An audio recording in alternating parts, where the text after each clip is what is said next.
Where is a place you'd like to go when you're exhausted?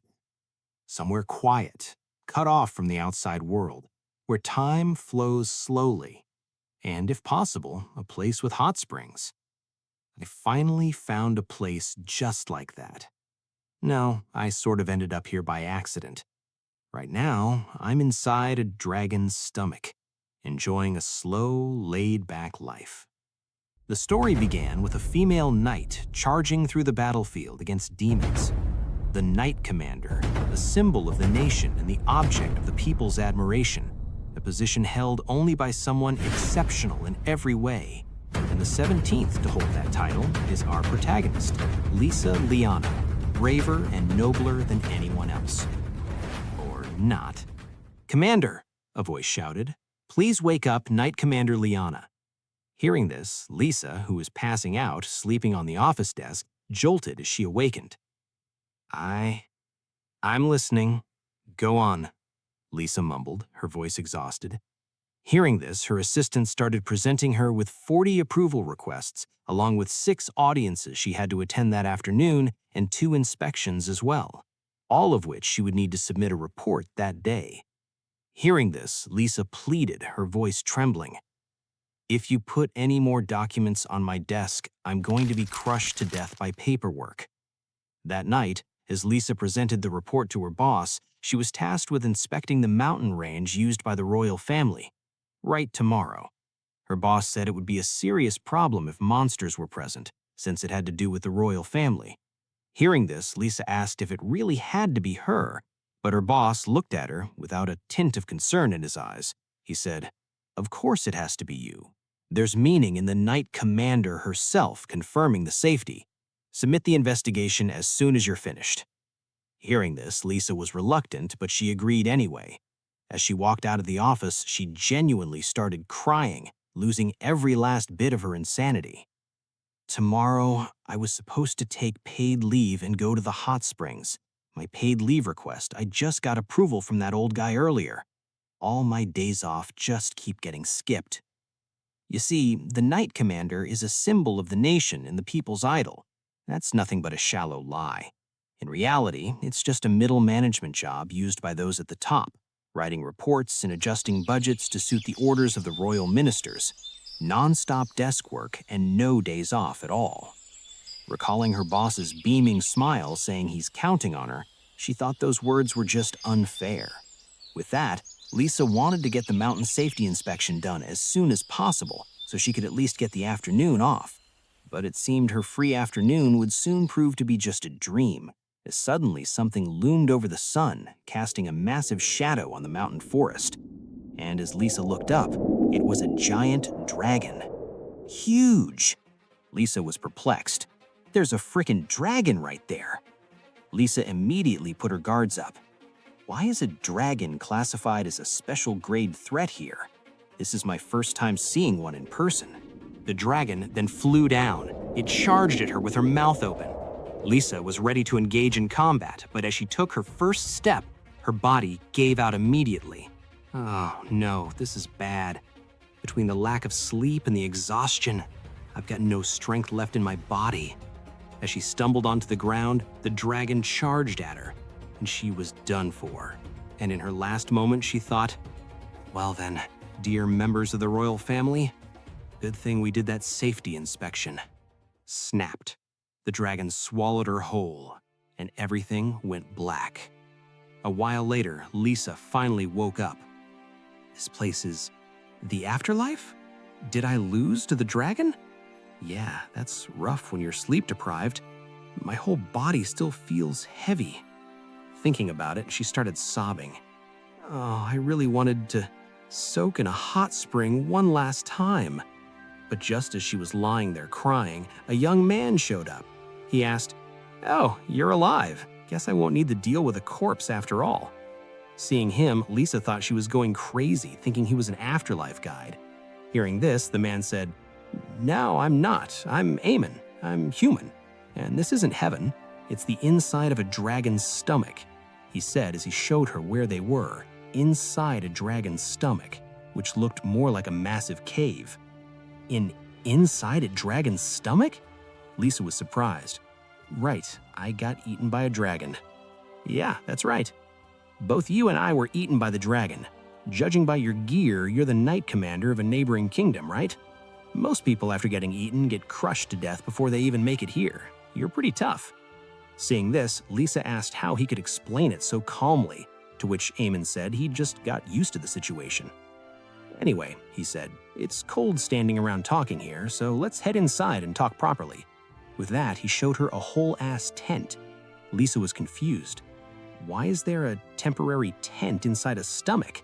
Just then, a chicken jumped out at her, startling her. Eamon barely managed to catch it again. He said, sorry, just while I'm building a pen for the food chickens, I keep them there. Hearing this, everything just got more and more confusing for Lisa. She took a peek inside the tent and it was filled to the brim.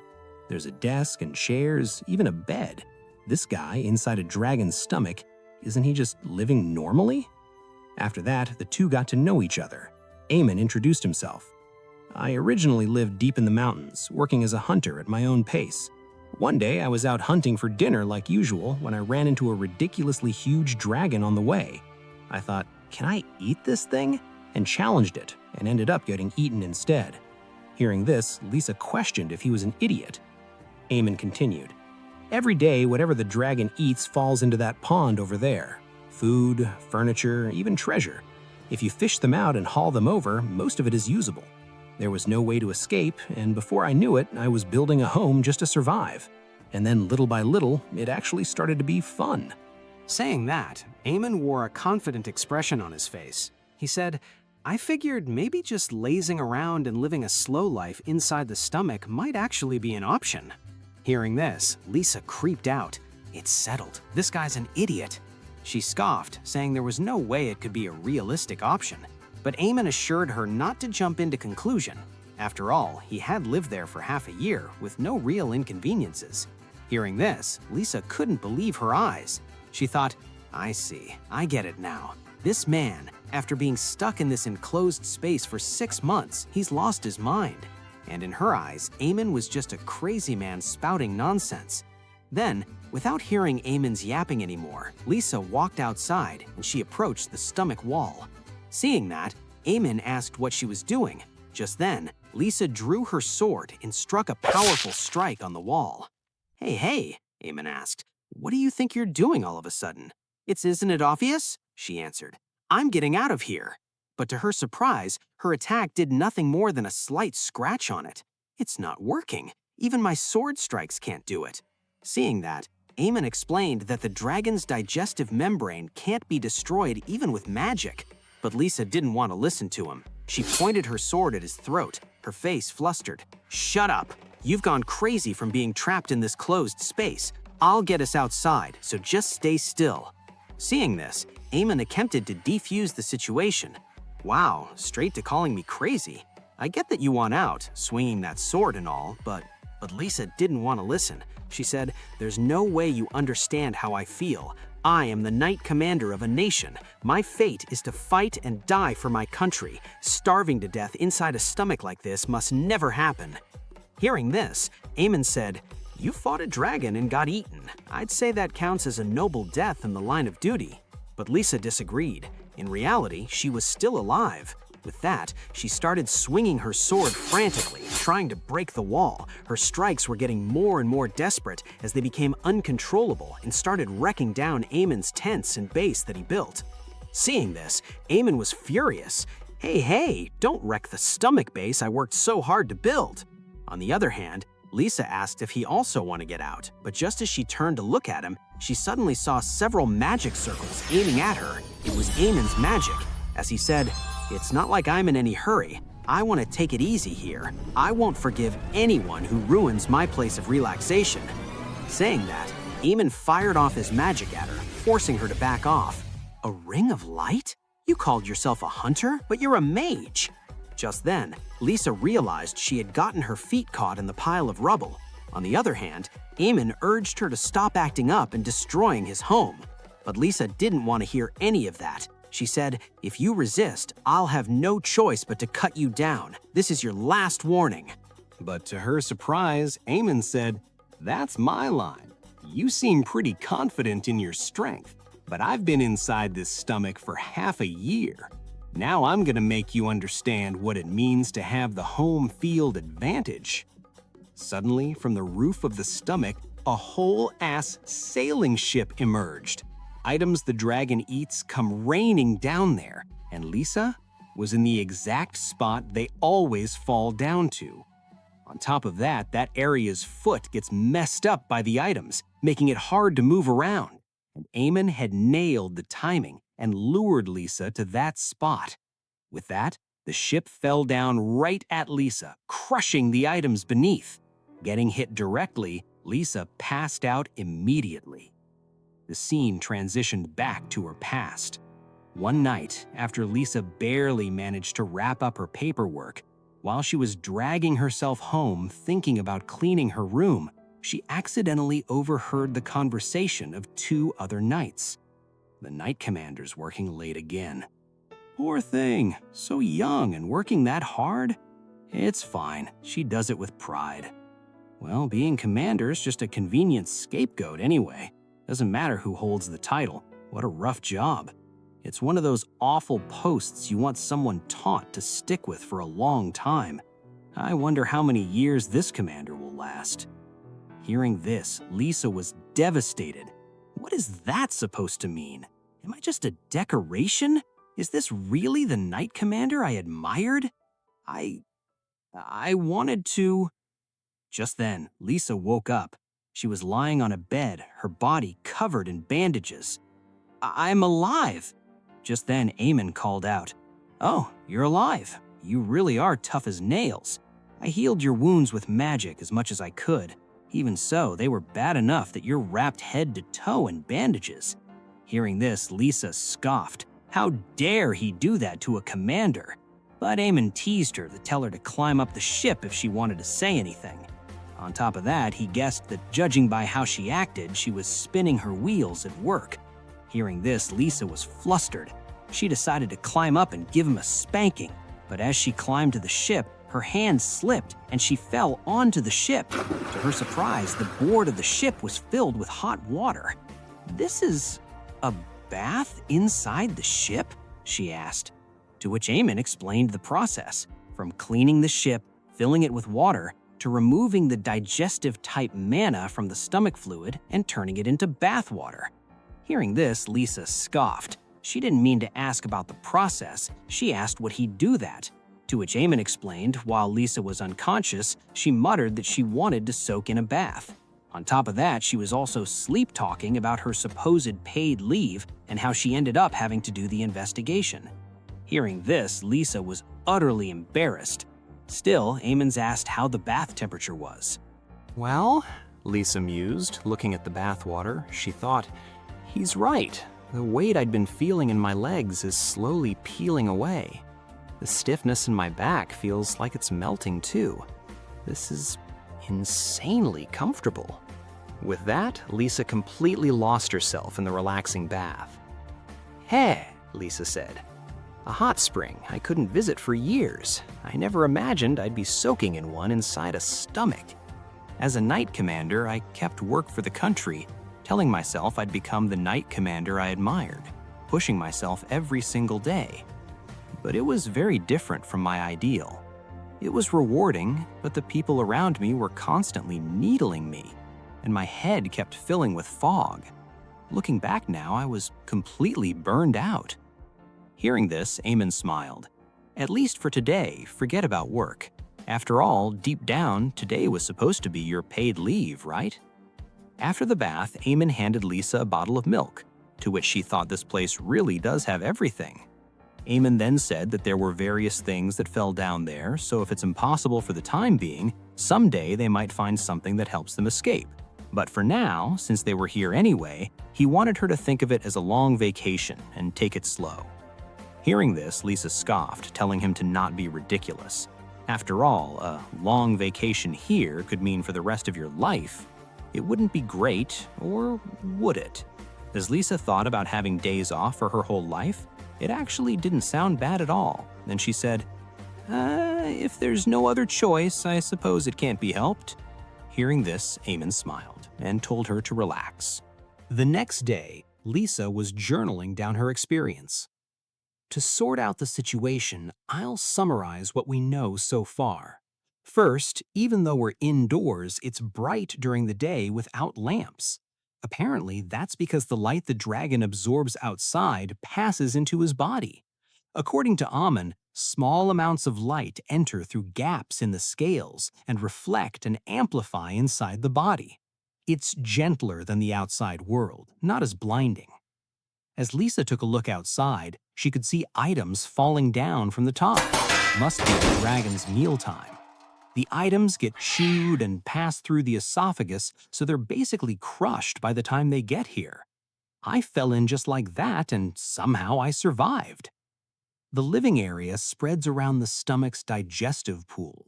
Apparently, it grew this way by picking up fallen items and assembling things nearby. Even so, it's really huge. I can see countless paths leading deeper inside. This is practically a dungeon. Just then, Amun called out to her. He excitedly showed her what he found. Some fruit.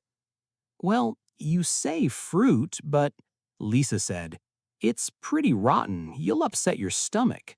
But Amun assured her the flesh wasn't what he was looking for. What he wanted was the seeds. To him, they were the most important items for surviving in such a place. Hearing this, Lisa didn't understand why, but Amun assured her to just see with her own eyes.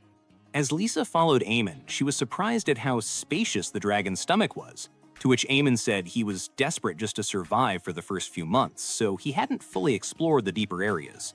Still, he handed her a scroll. It was the map of the stomach, which contained areas that he had explored. The gastric fluid flows from the base down to where they were at, but that time it barely had any dissolving power left. These fluids had the highest acid concentration when it was at the center of the pool at the base, gradually decreasing as it moved outward. And from where they were at, the fluid was clear and almost indistinguishable from regular water, to the point even if you drink it, it tastes even better than normal water. Different areas have slightly different properties. What you can do depends on the room you're in. Of course, there are dangerous zones, which Amun was careful when exploring. After the small talk, they arrived at the destination, and as Amun uncovered the curtain, he revealed the farm area. Whoa! Lisa was impressed at how various and well-developed the farm was. There are this many plants inside a dragon? To which Amun continued, if you plant seeds in the relatively soft soil inside the stomach, they grow to a decent size in just a few months. I plant the seeds I find here and gradually increase the variety. Hearing this, Lisa asked how it was possible for all the plants to grow that large, to which Amun continued, not in normal soil, but this is inside a dragon's stomach. The blood vessels beneath where the roots spread must be incredible. Dragons grow quickly and live long, so they're probably thriving on the nutrients in its blood. Hearing that, Lisa picked a well-grown apple from the tree. Looking at it, she thought, fruit grown from a dragon's bloodline, how mystical. Just then, Amun called her. Since they were already there, he offered to dig up some potatoes and take them back for lunch, telling her to give it a try. Hearing this, Lisa was flustered. She had never done anything like this before, and she wasn't confident about it. But Amun assured her he would teach her. First, he said, move the soil outward just until you can see the vine. Amun then gave her a shovel, which she was still feeling uncertain about, but as she gave it a try, he gently gave her instruction along the way. Use the shovel to gently loosen the soil. Like this? Yeah, that's good. Now just grab the vine with your hands and give it a firm pull. Hearing this, Lisa hesitantly pulled the vine, and she did it. Several potatoes came out. Looking at them, Lisa was stoked. She couldn't believe it, the first potatoes she ever harvested. With that, they had gotten the potatoes. Amun then told Lisa to hold on to the potato while he got some frozen meat. Hearing this, Lisa asked if he froze meat with his own magic, to which Amun affirmed. Then he showed her where he kept the meat, and before her eyes, she was amazed by a giant crystal made of ice. You mean this with your own magic? She asked. Hearing this, he said, it was already a cold area to begin with, so I figured I'd make good use of it. I created blocks of ice with my magic and turned it into a food storage area. Once I freeze something, it lasts for weeks. It's pretty handy. Looking at the giant crystal, Lisa thought Amun had a lot of magical power. Hearing this, Amun denied, saying part of it was due to the environment in the stomach. But Lisa insisted. "I've thought this for a while. Your magic power is far too high. In my country, you'd definitely be recruited into the Knights. You must have been highly valued back home." As Eamon heard what Lisa said, his eyes were calm, yet hard to read. He said, "Nah, it wasn't like that." He then diverted the conversation to the food, saying he would thaw the meat out for a bit, telling her to wait. As Lisa looked at Eamon doing his part, she still couldn't believe her eyes. This man really is living inside his stomach. Thinking about it, she thought he was basically a parasite at that point, feeling somewhat gross. As they started cooking, Eamon apologized in advance for his amateur-level cooking skill, but Lisa said she wouldn't mind. Eamon smiled. "All right, I'll whip something up real quick. Cut the meat and potatoes and spread them evenly here." As Eamon put the foods into a steaming basket, Lisa asked what the basket was, to which Eamon referred to it as a seiro, a bamboo steamer used in Eastern countries. Seeing the seiro, Lisa thought it was pretty cute. With that, Eamon put all the food in. Since dragon potatoes taste good even with the skin on, so I throw them in whole. Steaming removes any unpleasant odors and really concentrates the natural flavors. Now we'll add some tart fruit and toss in the vegetables. Sprinkle salt over everything, set the steamer over a pot of boiling water, and wait. After a while, Lisa was drooling, and Eamon said, "And done. Steamed dragon potatoes and chicken, plus a fruit salad." Looking at the meal, Lisa was super impressed, as it turns out something so appetizing in such a short time. As they started digging in, Lisa was startled with how hot the food was. Seeing this, Eamon asked if she couldn't handle hot food well, but Lisa denied. She was just caught off guard by it. Back when she was still on her commander's duty, one day, as Lisa finished her work, she thought, "I haven't eaten in 2 days. Come to think of it, I had made some food before I left. I was suddenly called away, so I left it sitting on my desk. Would it still be edible?" As Lisa took a sniff on the plate, the food was cold, but she didn't even have the energy to reheat it, and she just accepted it, eating the food while telling herself that it was good enough. But now, as she looked at the steaming hot potato on her fork, she took a bite. "Yeah," she said, "I was surprised. I hadn't tasted this in so long." She then took another bite, and before she knew it, tears were spilling out from her eyes as she sobbed, "Warm food is unbelievably delicious. So much more than cold leftovers. So much better." Seeing this, Eamon smiled. "It's fine if you want to keep stuffing your cheeks alone, but since there are 2 of us, let's eat while talking. I think it'll taste even better that way." Hearing this, her eyes lit up as she smiled. "That, I wholeheartedly agree." With that, the 2 of them had their meals together, sharing their times, chatting about everything they could think of. Days later, Lisa was slowly getting used to this new life she had. One day, as they finished gathering enough food for about 3 days, they were on their way back to their tent. But just as they arrived, the 2 were shocked to see their temporary tent had completely collapsed. "The temporary tent, it's broken." "Maybe it just wore out," Eamon said, but Lisa thought it could be because of something else. As she examined the ruin, she noticed some slash marks on the support beam, and it dawned on her. Those were from when Lisa rampaged on the first day. Lisa immediately kneeled down, crying, apologizing for breaking the tent, which made Eamon awkward. He tried to tell her that it couldn't be helped. Just then, he said, "Honestly, it's kind of perfect timing. Liana, why don't we use this chance to build a proper home for the 2 of us?" "A proper home?" she asked, to which he said, "A temporary tent was bound to fall apart sooner or later. I was thinking it's about time we built something sturdier and more spacious." Hearing this, Lisa thought it felt like they were really settling down. Eamon then explained, in order to explore deeper to find a way out escape, they would need a solid base. Hearing this, Lisa immediately agreed. Wanting to make up for what she did, she swore to work tirelessly without sleep or rest, to which Eamon had to assure her they would definitely take breaks. Still, they needed material. Lisa asked what about dismantling the ship, but Eamon assured her he already had something in mind. After that, Eamon led her to the materials place. The path was unusually wide, and Eamon had given up on it before since he couldn't move it alone. But now, with Lisa's sword, he thought they might have a chance. Hearing that, Lisa thought, materials that need to be dismantled with a blade? Are we using trees from the farm, or carving giant rocks into bricks? Just then, Eamon said, Liana, you should be able to see it soon.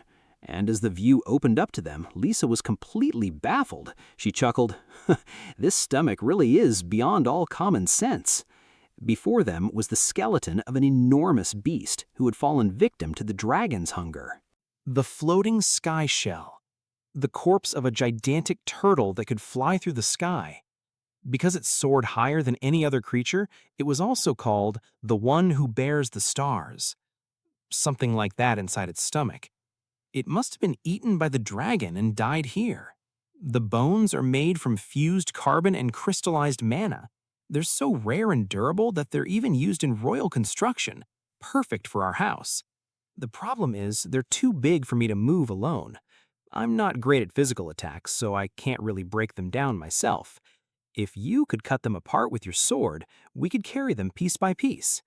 Think you can cut the sky shell's tough bones, Knight Commander? Hearing this, Lisa felt hesitant, but she was confident enough. If the material isn't enchanted, I pride myself on being able to cut through anything. Hearing this, Eamon said, then let's begin. With that, Lisa began slicing down the skeleton, sections to sections, while Eamon moved the parts away. Before long, they were already halfway through. After living there for a few days, Lisa had realized something. This man, Eamon, his drive and knowledge are far beyond ordinary. Not only did he survive here for half a year, he never stopped trying to improve his quality of life. Lisa thought if she were alone with no knowledge at all like this turtle, she would have died out there. She's alive because of him, and she wanted to work hard, be useful to pay that gratitude.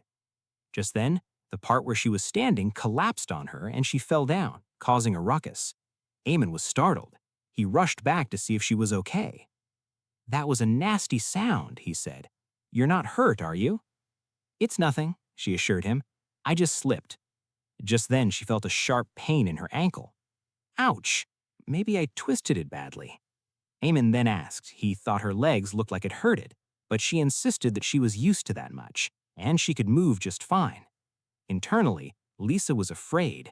If we stop because of me, night will fall upon us, and the work will be left unfinished. The tent was destroyed because of me. I have to take responsibility. Just then, Eamon called out to her. Liana, right now we're building a home for the two of us. No one asked us to build it. There's no need to push yourself like that here. Unlike the outside world, we can take it slow, take it easy, and build our home in a healthy way. Hearing that, Lisa finally gave up and showed him her wound. As Eamon was treating her, he said, It's really swollen after all. I can't believe you were standing on it. Let's head back to the base once it's fully healed. We can just lay some bedding under the ship. Still, Lisa was feeling guilty. She tried to apologize, but just then a memory flashed in her mind. A memory about her days as a trainee. One day in the middle of training, Lisa was wounded and stumbled on the ground. But to her surprise, the instructor said, Who gave you permission to kneel, trainee Liana? Making such a fuss over a mere cut. It's not like your arm was torn off. Someone that weak becoming Knight Commander? Do you really think that's possible? Hearing this, Lisa swallowed the pain. She got up and apologized, asking for one more round. Still, later that day, as she was taking a shower, the wounds still hurt, but she thought, bear with it. If I'm going to become Knight Commander, this kind of pain, this much suffering at least. But now, Lisa was no longer in that kind of environment. As she looked at Eamon, who was treating her wound, she said, Eamon, well, thank you, she said. Ever since I came here, I've done nothing but rely on your help. Someday I'll repay you, I promise. Hearing this, Eamon smiled. Don't worry about it. Inside the stomach, we help each other out. After that, with her wound treated, they hurried to finish the work, and somehow, before sunset, they managed to assemble the shell at the base. Even next to the ship, it's still huge, Lisa said. Eamon also thought it was too big for just the two of them and thought about using the extra space for storage. With that, they prepared their bed, calling it a day and leaving the interior work for the next day.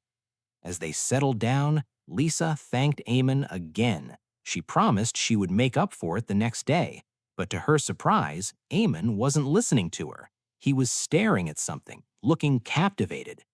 "This," he said, "maybe we don't even need to decorate the interior." "Leanna, look up." "Up?" she asked. Her eyes then directed to the ceiling, and she was amazed.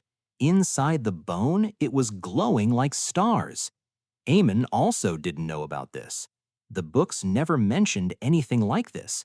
Maybe it was always processed too quickly for anyone to notice, or maybe this specimen is special.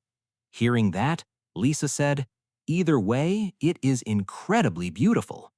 That night, as the two lied down, Lisa thought, "When was the last time I looked at the stars slowly?" Stars? No, that's not right, because this is inside a dragon. Just as she thought about it, her mind shifted and somehow she felt like she was lying on the grass field under the starry sky that illuminated even the far mountain range, with the gentle night breeze caressing her hair.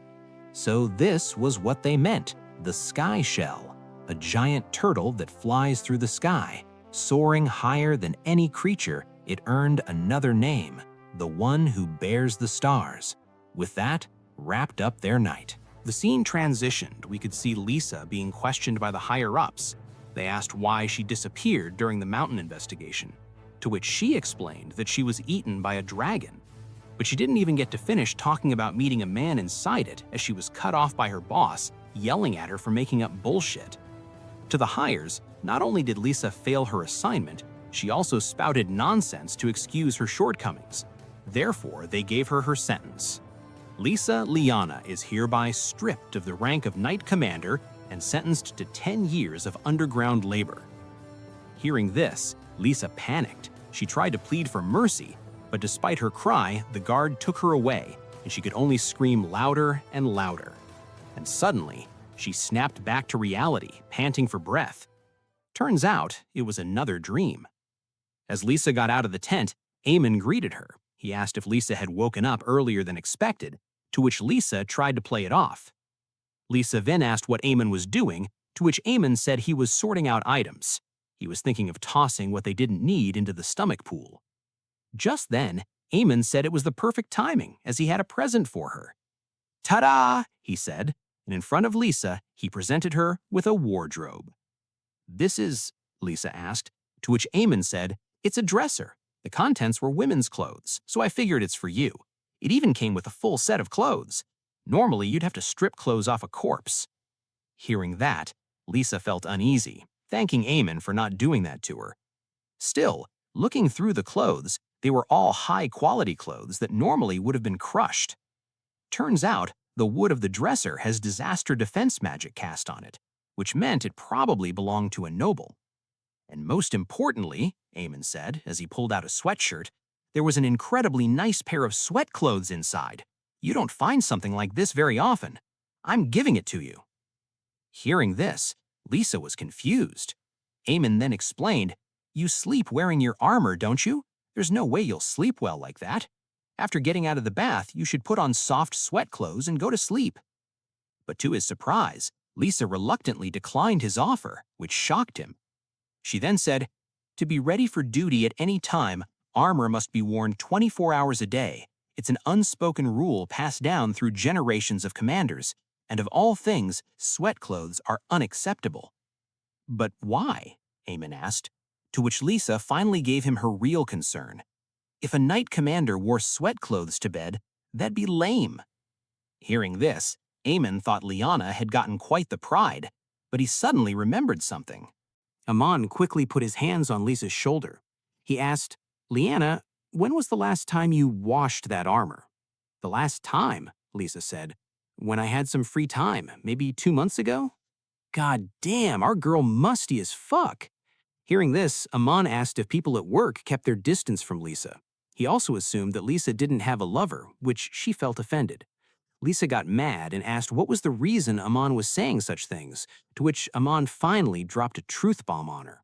To be blunt, he said, "You smell really bad, like sour sweat. As someone living with you, it's honestly unpleasant. At least take off your armor when you sleep." Bro didn't hold back at all. As Lisa heard that, she was shocked, almost died from embarrassment. And with that, Lisa finally listened to Amon and got changed. While Amon was waiting outside, he asked if changing to a more comfortable fit felt good, to which Lisa scoffed, telling him to not rush her since it took time to remove the armor, and she had never worn these clothes before. Still, as Lisa fitted herself in the sweat clothes, she admitted she felt lighter, though she wasn't delicate enough to judge comfort. Hearing that, Amon said she could change back if she didn't like it. He asked if the clothes size fit her, but strangely, Lisa didn't respond to him. Not hearing anything from Lisa, Amon felt worried. He tried calling out a couple more times before finally announcing that he would come in to check on her. But to his surprise, as he opened the curtain, Lisa had already fallen asleep. She curled on the bed, looking strangely at peace. Seeing this, Amon was relieved. He smiled and closed the curtain, letting her sleep. After a long while, Lisa finally woke up. She was drooling as she realized she was out cold, without any bad dreams. Feeling energized, Lisa ran out, calling for Amon, telling him that the clothes were amazing. Thanks to them, she finally got to sleep properly, and she wanted to thank him. Hearing this, Amon told her to not mention it, but as he turned to look at her, he noticed something. Her hair was messed up from rolling around while sleeping, looking like a fire, truly bad hair. Amon smiled. He handed her a mirror, which Lisa was confused about, but as she took a look at herself, she was stunned. Then she handed Amon her sword, before dropping on the ground crying, telling him to kill her to put an end to this embarrassment. Just then, the morning items just dropped. Amon said he would go scavenging while he gave Lisa time to fix her hair. With that, Lisa tried to get her hair back to normal. She thought, damn, can tossing and turning really mess up my hair this badly? No, wait, it's especially humid today. Meanwhile, as Amon was digging through the items, he noticed that the dirt was wet. Just then, a raindrop fell on him. That's unusual. Rain. The scene transitioned to a city. The rain poured down heavily. There was a boy running along the street. As he ran into a coffee house, he asked for a glass of water, and if possible, he would like to ask her something. But just as he was about to say it, the owner of the cafe had already guessed it. She knew he wanted a towel. As the lady gave him the towel, she said she wouldn't charge him for it. Hearing this, the boy was grateful as he thanked her. On top of that, the lady also offered him a cup of coffee for him to warm up his body. As she took a closer look at the boy, she noticed he was wearing armor and asked if he was a knight, to which the boy affirmed. Hearing this, the lady said, "That's rare. No tourists ever come to a town like this. Some kind of drill?" To which the young knight answered, "No, if I had to say, I'm searching for someone, I suppose." "Oh?" the lady asked. "Even searching for people counts as work? That's rough." Hearing this, the young knight laughed it off, though he couldn't exactly let the lady know that the person they've been searching was Lisa, the knight commander who had gone missing. Still, the knight looked outside and said, "That's some heavy rain, as expected of the city of rain." He then asked if the rain would not stop today, but to his surprise, the lady said, "Not just today, it'll never stop. It's been raining in this city for hundreds of years. It's called the City of Rain because the rain never stops." Hearing that, the knight thought it was still a lovely city, to which the lady was happy to hear that. She then offered him a goggle. "Take this. It keeps the rain from blocking your vision, a necessity in this town." Hearing this, the young knight was stoked. He thanked her, saying he would try it out right away. As he stepped outside with the goggles, he said, "Wow, amazing. My vision is completely clear." Hearing that, the lady was happy, but just then she noticed something as she quickly walked out to verify her suspicion. "Wait a second," she said. "It's not the goggles. The rain truly stopped? After hundreds of years of never stopping? What in the world is—" Just then, the whole city was loomed over in darkness, and in the sky something was flying over. Its gigantic figure engulfed the sun. Its body covered the city, letting rain not reach it. It was the dragon. The City of Rain, Arateris, record. An unidentified dragon suddenly appeared in the sky. For the first time in approximately 400 years, the rain stopped in this city. Back inside the dragon's stomach, Lisa was still amazed that it could even rain inside a dragon's stomach. For Eamon, it was the second time he had seen this. Since many parts of the stomach are dry, he figured it might periodically wash everything down with water. Still, with rain like this, they couldn't do anything outside, so Eamon suggested, "Today, let's each do what we like and take it easy." "Take it easy?" she asked. He then answered, "Yeah, up until now, the whole day has been spent fixing the base. In a way, this is our first real day off." Hearing the word real day off, Lisa's eyes lit up. "Yeah, getting absorbed in our hobbies doesn't sound bad." With that, they decided to split up and relax. As Lisa was strolling through the tent, she was excited. "I've been waiting for this moment, my first completely free day. Right now, I can do anything. All right, as long as time allows, I'll dive into my hobbies." Saying that, but somehow, Lisa ended up just lying lifelessly in her room. The truth is, she never had a hobby to immerse in, and she had just now realized that bitter fact. Thinking back, ever since I aimed to become Knight Commander, my days were consumed by training and work. What a pitiful life. Now that I'm told to do whatever I like, I've spent nearly an hour just staring at carpets. My life is empty. Oh, I can hear my heart beat really loudly. With that, Lisa ended up finding Eamon. She asked him to teach her a hobby. Hearing this, Eamon asked what she just did, to which Lisa almost cried, saying she had just been staring at carpets for an hour. Hearing this truly worried Eamon. "Please," Lisa pleaded, "at this rate, I'll lose my mind." Hearing this, Eamon ended up thinking for a moment. He then came up with an idea. "If you don't mind my favorite pastime, want to try it with me?" "Really?" "Yep." With that, Lisa followed Eamon. After a while, they ended up in a certain room. Lisa was amazed. Before her eyes, the room was filled to the brim with books of all kinds. Eamon was proud it was the result of him slowly collecting them over time. There were a great variety of books in different languages. And not just that, some are huge and some are scrolls, all kinds of shapes and sizes, which Eamon found truly fascinating. He then showed her the one he found the most surprising, which he told her to look at with a microscope. As Lisa took a look at it, she was amazed. "Wow, a tiny book. How cute. Are there really such tiny people in the world?" she asked. To which he said, "Hard to say. Maybe it was made by tiny people, or maybe normal humans made it as a joke." Hearing this, Lisa said, "Guessing races and cultures from books sounds fun." "It is," Eamon told her. "So, Leanna, spending the whole day carefully reading a book, that's my suggestion. What do you think?" Hearing that, Lisa thought it was a fantastic idea. She asked how Eamon would choose his book, to which Eamon answered, "I used to pick by the title, but that made my choices kind of biased. So now, I just take whichever I happen to grab and think of it as fate, and read it all the way through." Hearing that, Lisa thought it was super romantic, so she decided to try it. As she strolled through the shelves, her eyes caught on a certain book, and without hesitation, she picked it up right away. "This one, it just clicked with me." But as she looked closer at it, she was confused. "Wait, it has pictures and the letters are big?" Seeing that, Eamon guessed it was a children's book. Hearing that, Lisa felt hesitant. Reading a children's book at her age seemed weird. Eamon then asked if she wanted to pick another one, but as Lisa thought about it, she said, "No, choosing again would betray the romance of fate. I'll make do with this one." Hearing that, Eamon scoffed, "Hey, that's rude to children's books." With that, as the rain continued pouring down, Lisa sat at the balcony, flipping through the pages. She thought, "An adventure children's book. It's meant for kids, so it's not quite what I imagined. As I thought, maybe it's not something someone my age should read." Still, Lisa decided to flip through another page of the book, and after a while, she flipped through another one. Meanwhile, Eamon was preparing tea. Looking out at the item pool, he thought, "Oh wow, it's getting swept away. That current's strong. At this rate, it might carry things all the way to the house." Just then, the sound of water dripping down caught his attention. It was the roof leaking, which he had already prepared buckets to handle the water dripping down. Still, he thought, once the rain stops, we'll have to repair the roof. The dragon sure keeps giving us more work. After finishing the tea, he went to find Lisa. "Leanna, I brought some tea. If the book's boring, we can go pick another." But to Eamon's surprise, Lisa didn't hear him. As he looked at her, he realized that Lisa had been completely immersed in the book, and he smiled.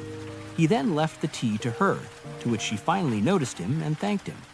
After that, as Lisa continued reading the book, she thought, Reading it again, children's books aren't bad at all. Wait, again? No, that's not quite right. Back then, when she was still a kid, once she saw a group of children reading these books as they called out to her, inviting her to join in, she was interested. But suddenly, her companion pulled her shirt back. She looked at her and said, "No, Leanna, you're going to train with that master. If you rest even one day, your body will dull.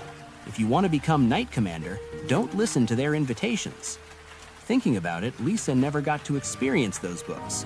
Only now, she's only realizing it now that the world could be this interesting.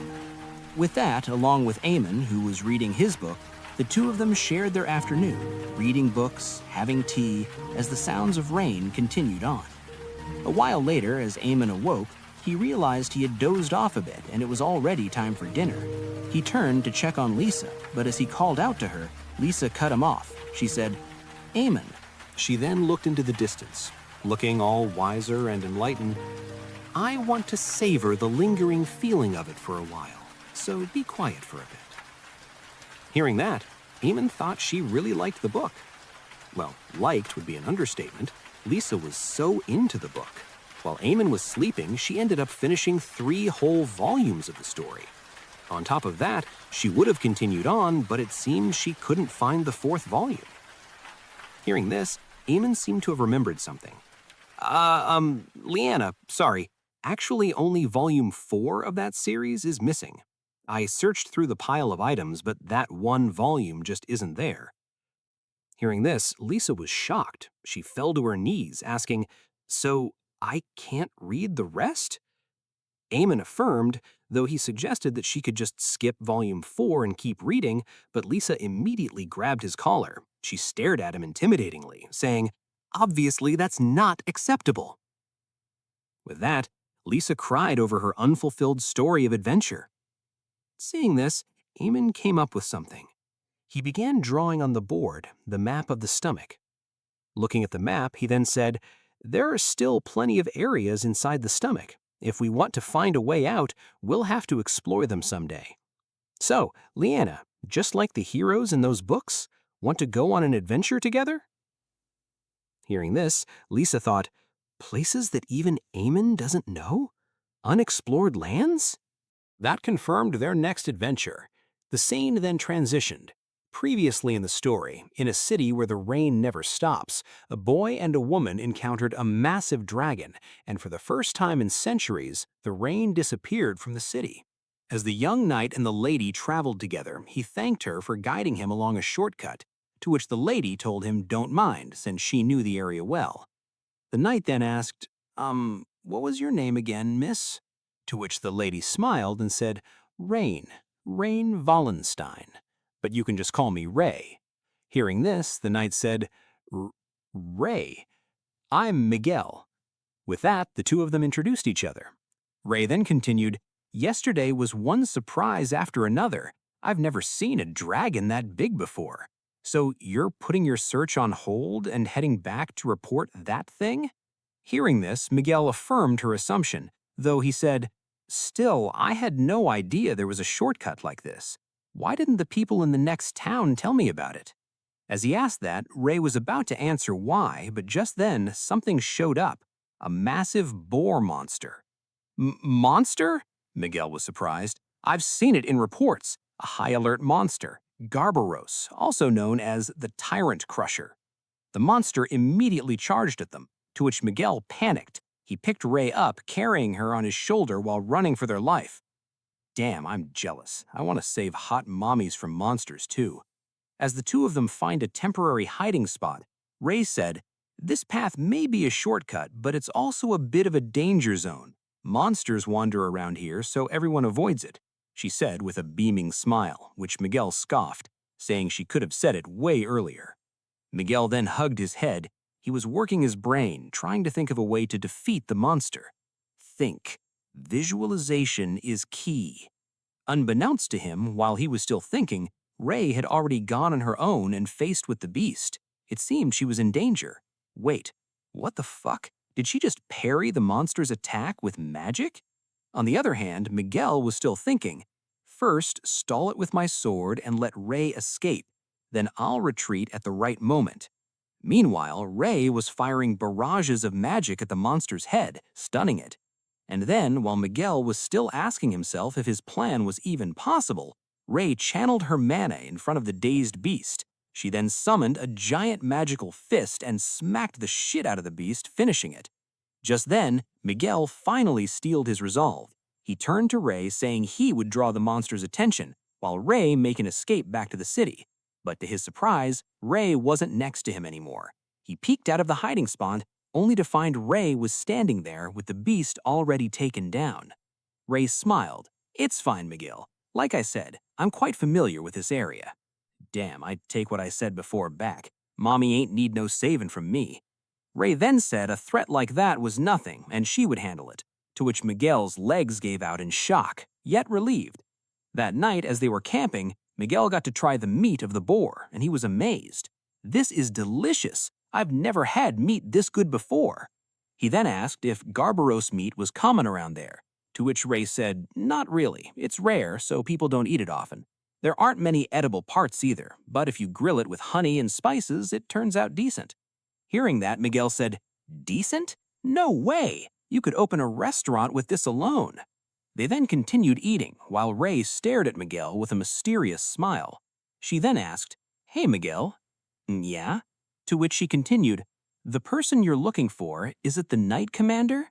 It seemed her question was right on spot, as Miguel was surprised, coughing as he asked why she would ask that all of a sudden. Seeing his reaction, Ray confirmed her suspicion. She said, "No point hiding it. The citizens aren't stupid. Look," she said as he brought up a newspaper.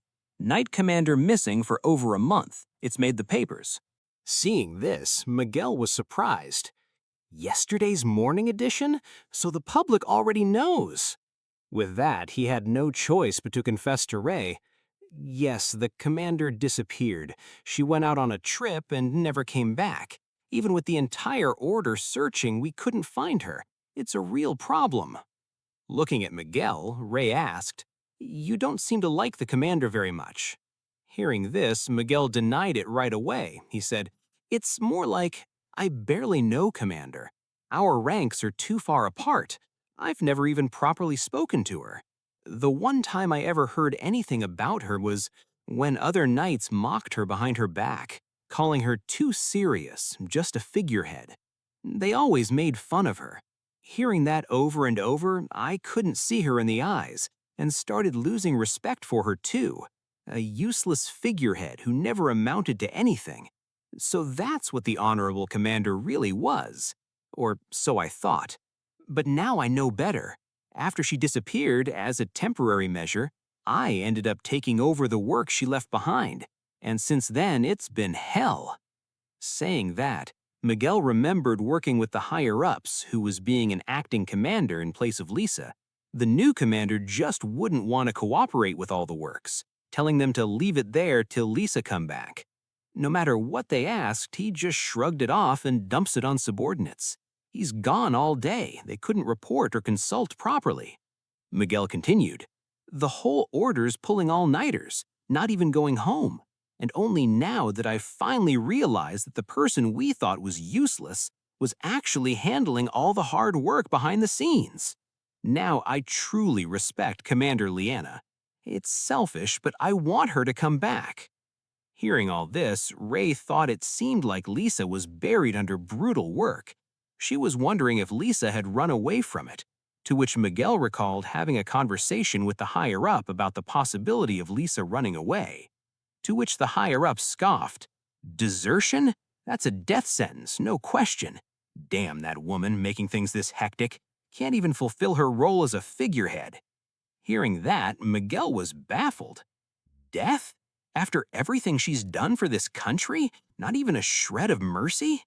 Thinking about it, he said, "If she really ran away because of the job, I have no right to blame her. She's been working herself like a horse all this time. I hope she's living happily somewhere far away. Or rather, as long as she's not dead, that's enough for me." Hearing this, Ray smiled and assured him, "She'll be fine, kid. Anyone who endured a harsh workplace that is harsh will survive no matter where they are."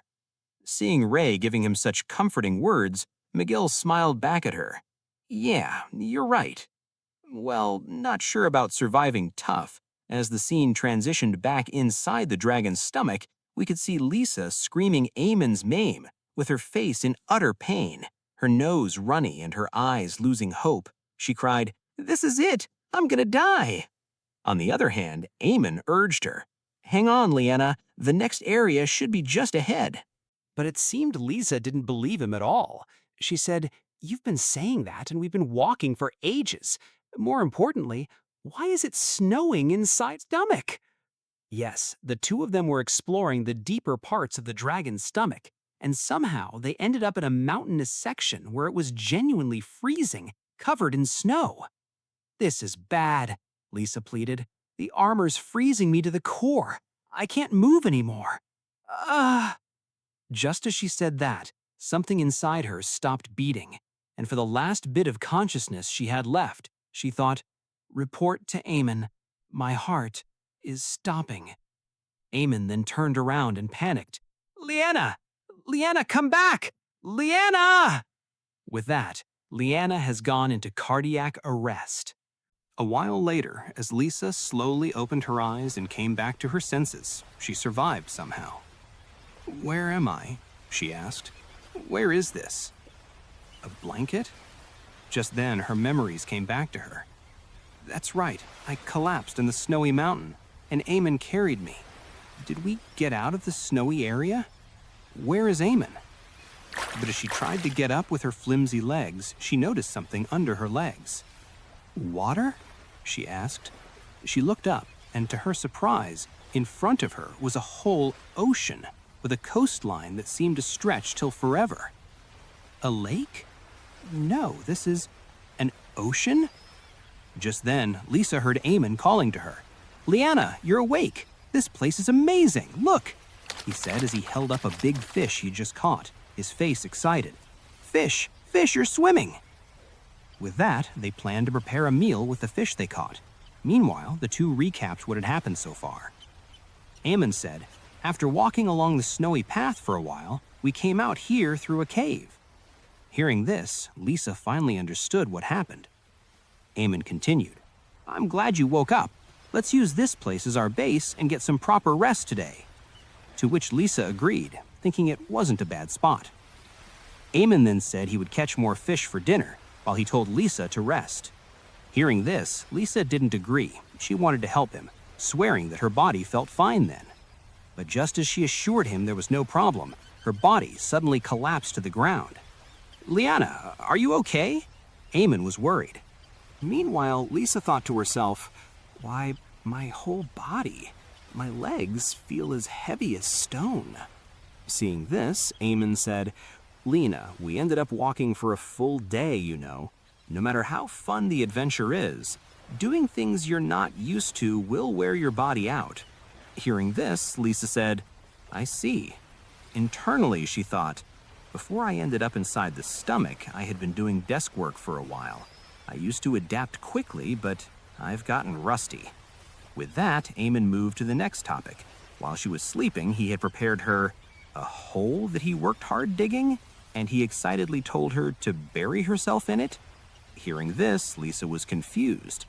"In the dirt you dug up? Bury myself? Are you trying to bury me alive?" she asked, to which he said, "Of course not." Still, Lisa was afraid. She asked why would she need to go through something like that. Eamon had to try to explain himself.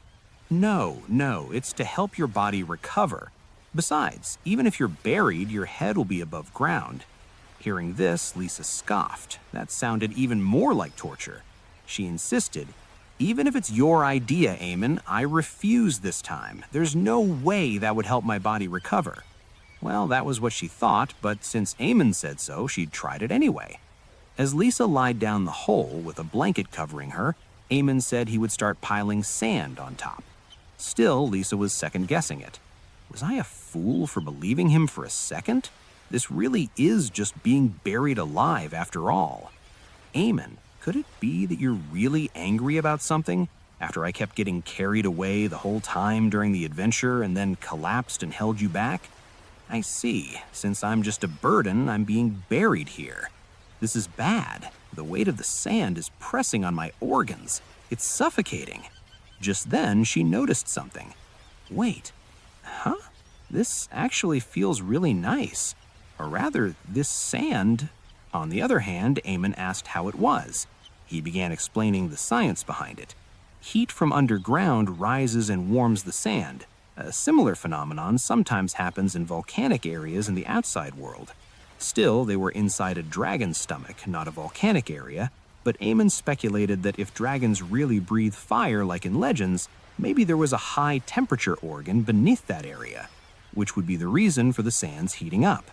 Eamon also read it in a book a long time ago that burying your body in warm sand helps recover from fatigue. The heat and weight of the sand gently warm you to your core and improve circulation throughout your whole body. He then asked how it was, to which Lisa thought, "He's right.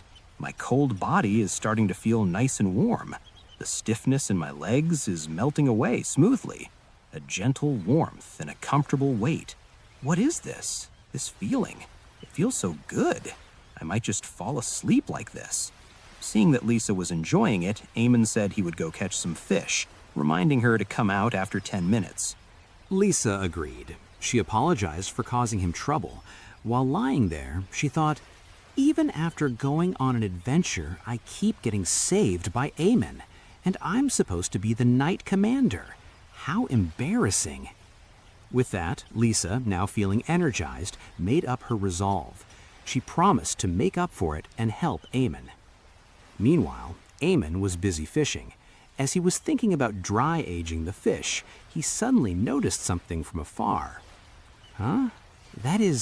Could it be, is that a trollmina? Trollmina, also known as the honey shining fish, it's a swimming fish that only lives in dangerous waters.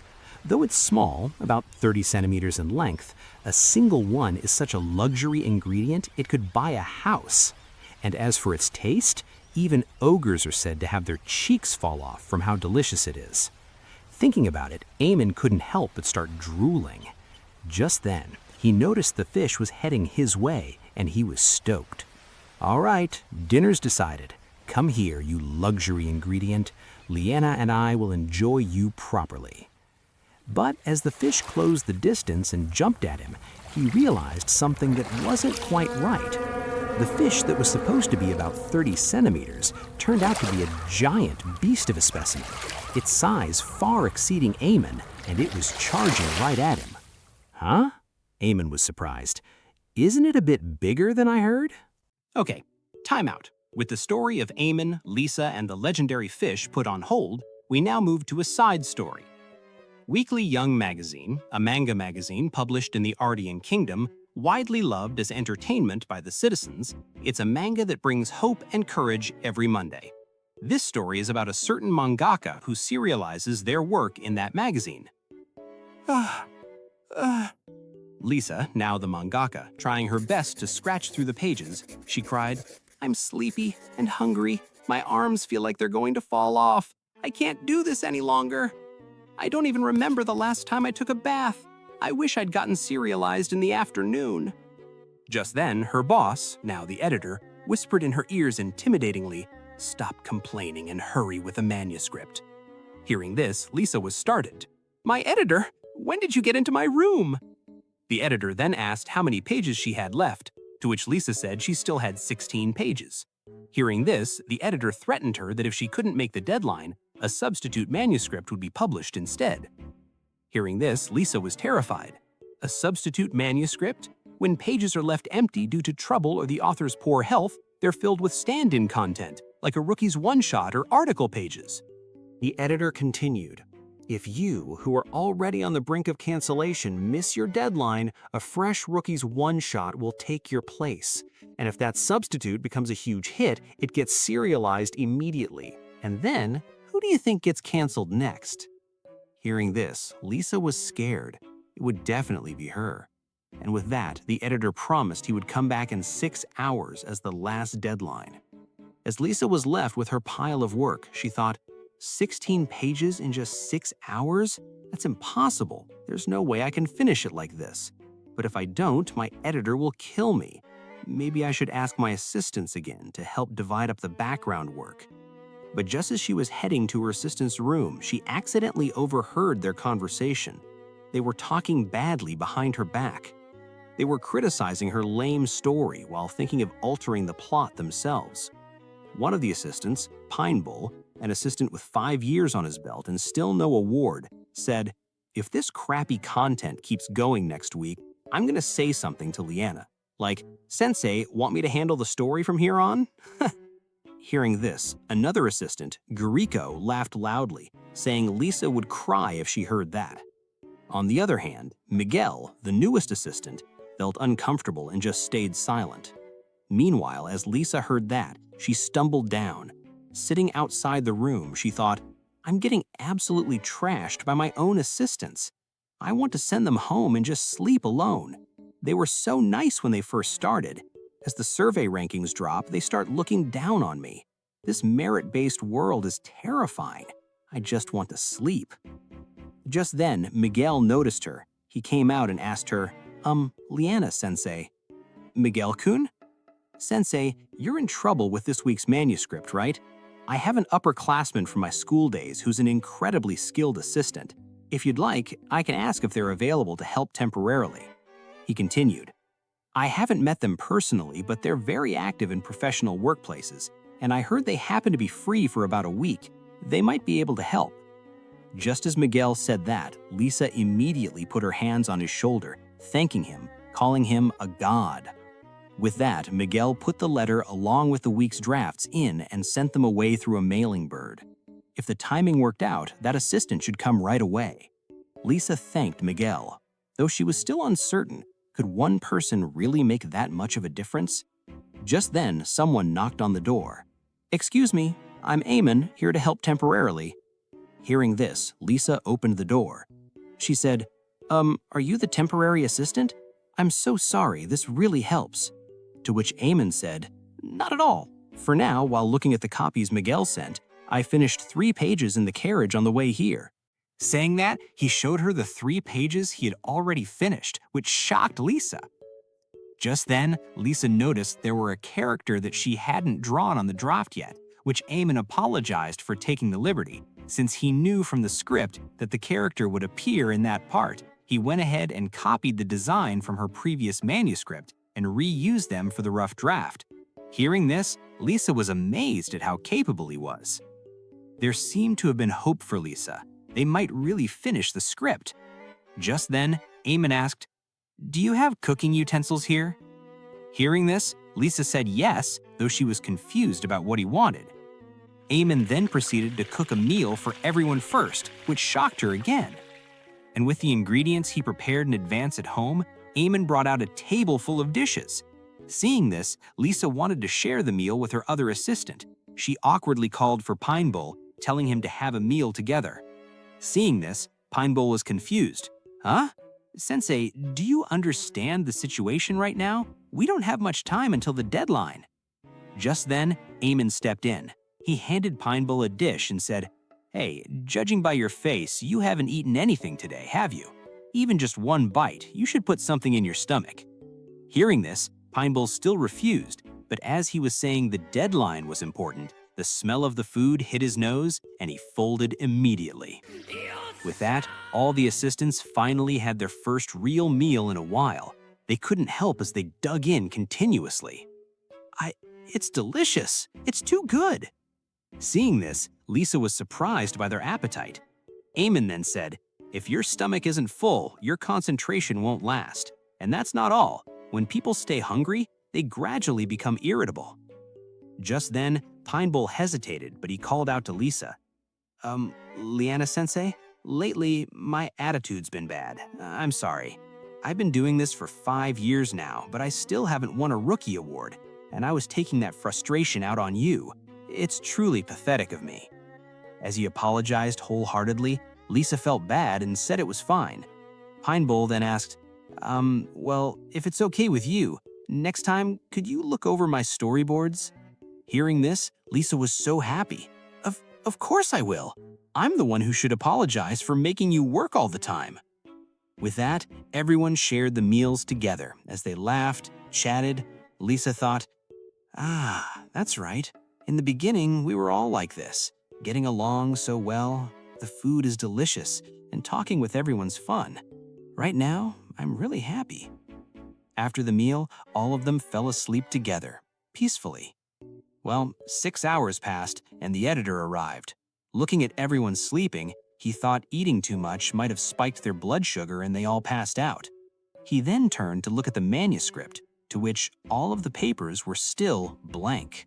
As Lisa was still dreaming, she was woken up by some noisy sound. "It's been noisy for a while," she said, still sleepy. "What on earth are you doing?" But as she finally opened her eyes, she saw that in front of her, the editor had crashed down one side of her walls and brought in a whole fucking cannon, aiming at her. "Wow," Lisa said. "Even though this is my house, I can see the sky and there's a cannon." The editor then continued, "Liana-kun, this cannon was so huge we had to make a hole in the wall to get it inside. It's an old relic that was used in a great war. I thought it'd sleep forever in the barn, but who would have thought it'd be used again? What a surprise." Hearing this, Lisa immediately realized why there was a cannon pointing at her. "Oh right, the deadline. I'm sorry, I'm almost done." But despite her baseless plea, the editor told her it was time to go back to sleep as he pressed the firing button. As the cannon obliterated Lisa, she thought, could it be that already the substitute manuscript has been decided? Suddenly, Lisa snapped back to reality as she got up from her bed screaming and sweating, and to her surprise, she was still in the dragon's stomach. Ugh, it was a dream. What even is manga? About 40% of the story was true, so I guess it was how the mangaka of the story was going through. Back to the main story. As Lisa finally felt better after the hot sand treatment, she suited up ready to meet Amon. Up until now, I've been relying on Amon this whole adventure. This time, I'll be the one to help him. Just then, she heard Amon's voice from afar, screaming her name. She turned around to see that Amon was clinging to the giant fish, risking his life. He cried, "We've got a bit of an emergency. I might need your help." On the other hand, Lisa was baffled. What? What happened? "It's a giant trollmina," Amon said. "I'm desperately hanging onto its dorsal fin right now, but if I get shaken off, I'll definitely get eaten this time." Seeing this, Lisa said, "Trollmina? That trollmina? I saw one once while guarding a banquet. All the royal and nobles kept saying how delicious it was, so I'd always been curious. But this one is way bigger than what I saw back then. Whoa." Hearing this, Amon screamed, "Don't admire it and help me, Liana." With that, Lisa finally came to her senses. She asked what she needed to do, to which Amon said, "There should be a rope in my bag. Throw it to me and pull me up. If I get to land, the trollmina won't be able to attack." "Got it," she said. "Hang on." But just then, the fish pulled Amon underwater. Is it trying to shake me off underwater? What insane strength! After being exposed to the dragon's magical energy, did it mutate? As the fish came to surface again, Amon managed to survive. Just then, Lisa called out to him. She threw the rope at him, telling him to grab it. "Nice one, Liana," Amon said. He grabbed the end of the rope, signaling her to pull him back. But little did he know, the fish had already gotten behind him, and he was in the range of its jaw. Snapped! The fish closed his mouth shut around Amon, preparing to swallow him whole. Amon! Lisa panicked. Amon had just been eaten alive. But just then, she noticed the rope was being pulled away, and she thought, "No, not yet!" She immediately rushed to grab the rope. This adventure, I swore I'd be the one helping Amon over and over again. With that, Lisa braced herself. "Pull yourself together, Lisa Liana. I am the most resilient knight commander in the kingdom." As she screamed, she channeled all of her brute power in one moment and pulled the rope with all her might. Her strength was so impressive, the whole giant fish got swung into the air with Amon pried away from its mouth. As both Amon and the fish landed headfirst on the ground, Lisa rushed to ask if he was all right, to which he thanked her. Thanks, Anna. It's hard to construct magic underwater." Still, that was surprising, running into a trollmina that big.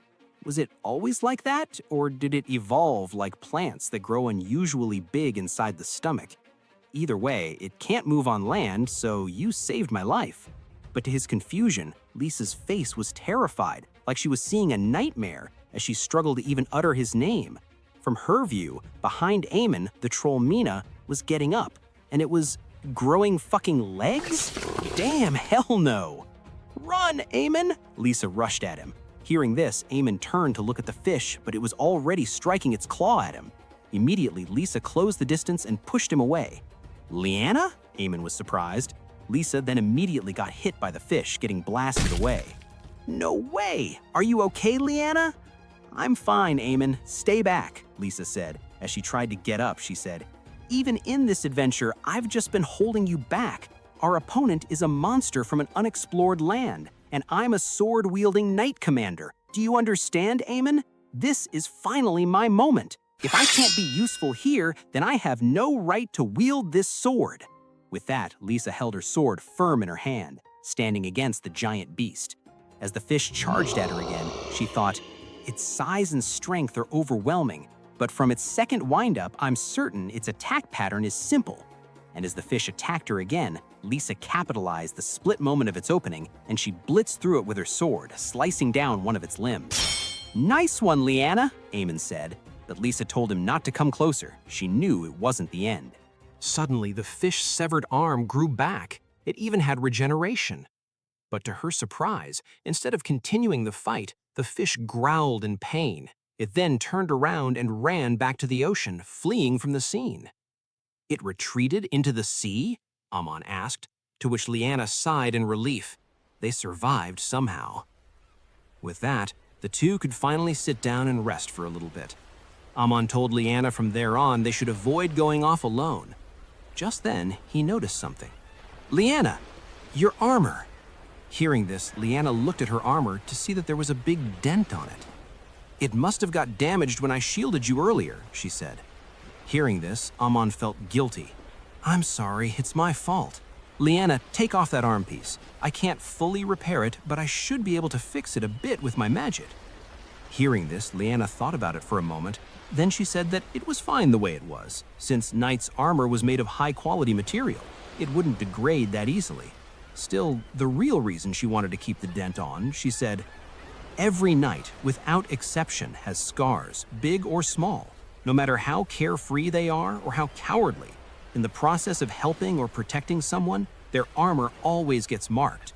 Ever since I became the knight commander, I've always stayed in the rear and was never sent to the front lines. Once you take the position of knight commander, you're just a figurehead. They can't have the symbol getting damaged after all. So I was the only one whose armor stayed spotless. I was often laughed at behind my back. As she looked at Amon, she smiled. So, Amon, this wound I got while protecting you makes me really proud. As her smile was decorated with the dazzling reflective lights of the sea, her words seemed to have awakened a core memory Amon once had about his big brother who had said the exact same thing after getting a wound from protecting him, and about that same big brother lying before him, telling him to make friends in the outside world as he took his last breath. He was stunned. Looking at him, Leanna was confused. She tried calling out to him. Are you okay, Amon? Are you hurt somewhere? Hearing this, Amon suddenly came back to his senses. Huh? No. He tried to play it off, wiping the slight drop of tear that was just about to form, and smiled again. He said, I'm glad you were here, Leanna. Thank you. Hearing this, Leanna felt proud and hyped. Don't mention it. From here on, leave the fighting to me. After that, the two decided to take a look at the Trollmina arm that was left. Ammon said, Trollmina is so delicious, even ogres would lose their cheeks for it. But no one in this world has ever eaten the suddenly grown legs. Still, he did not care at all, as he said with his mouth drooling, All right, time to dig in, Leanna. On the other hand, Leanna was more rational. She scoffed, Are you serious? Think this through, Ammon. It's a leg that suddenly grew out of it. But Ammon insisted. Sure, it looks weird, but it's still Trollmina. It's the arm of a fish so valuable one could buy a house. It'd be a waste to just let it rot. Hearing this, Leanna acknowledged Ammon's reasoning. Still, looking at the leg, she still found it gross. But after a while of contemplating her choice, she finally decided to follow through with Ammon and helped him cut the meat down as she said, I haven't eaten anything for a whole day. Beggars can't be choosers. After that, as Ammon picked up a section of meat, he stared at it for a while. Seeing this, Leanna asked what was wrong, to which he quickly brushed it off, saying, "Don't worry about it." "All right, let's begin," he said, though he was weirdly excited, which weirded Leanna out. He continued, "First, heat a suitable stone, and in the meantime, clean the meat with water. Once you've dried it well with a cloth, spread some oil on the heated stone and place the salted and peppered meat on top." As Ammon seared the meat, Leanna looked at it. She thought, "Damn, how pathetic. I thought it was a disgusting arm, but it smells incredible. Just the aroma is bringing back my lost appetite." Ammon then continued, "After grilling it for a bit, flip it over, cover it with a pot and let it steam for a while." And with that, the dish was ready. Ammon excitedly presented it, calling it Steamed Grilled Monstrous Trollmina Arm. Hearing the name, Leanna thought, so he is aware it's a weird dish. Ammon then said since they didn't bring plates, they should just eat it on the stone. With that, as Leanna picked a cube of meat up with her fork, she was still uncertain. That arm that was trying to kill me earlier, to think it'd end up like this. Still, she steeled her resolve. This is adventure. It really is a survival of the fittest world. She took a bite, and immediately the flavor, the texture, the aroma, everything surged her brain, overloading her senses.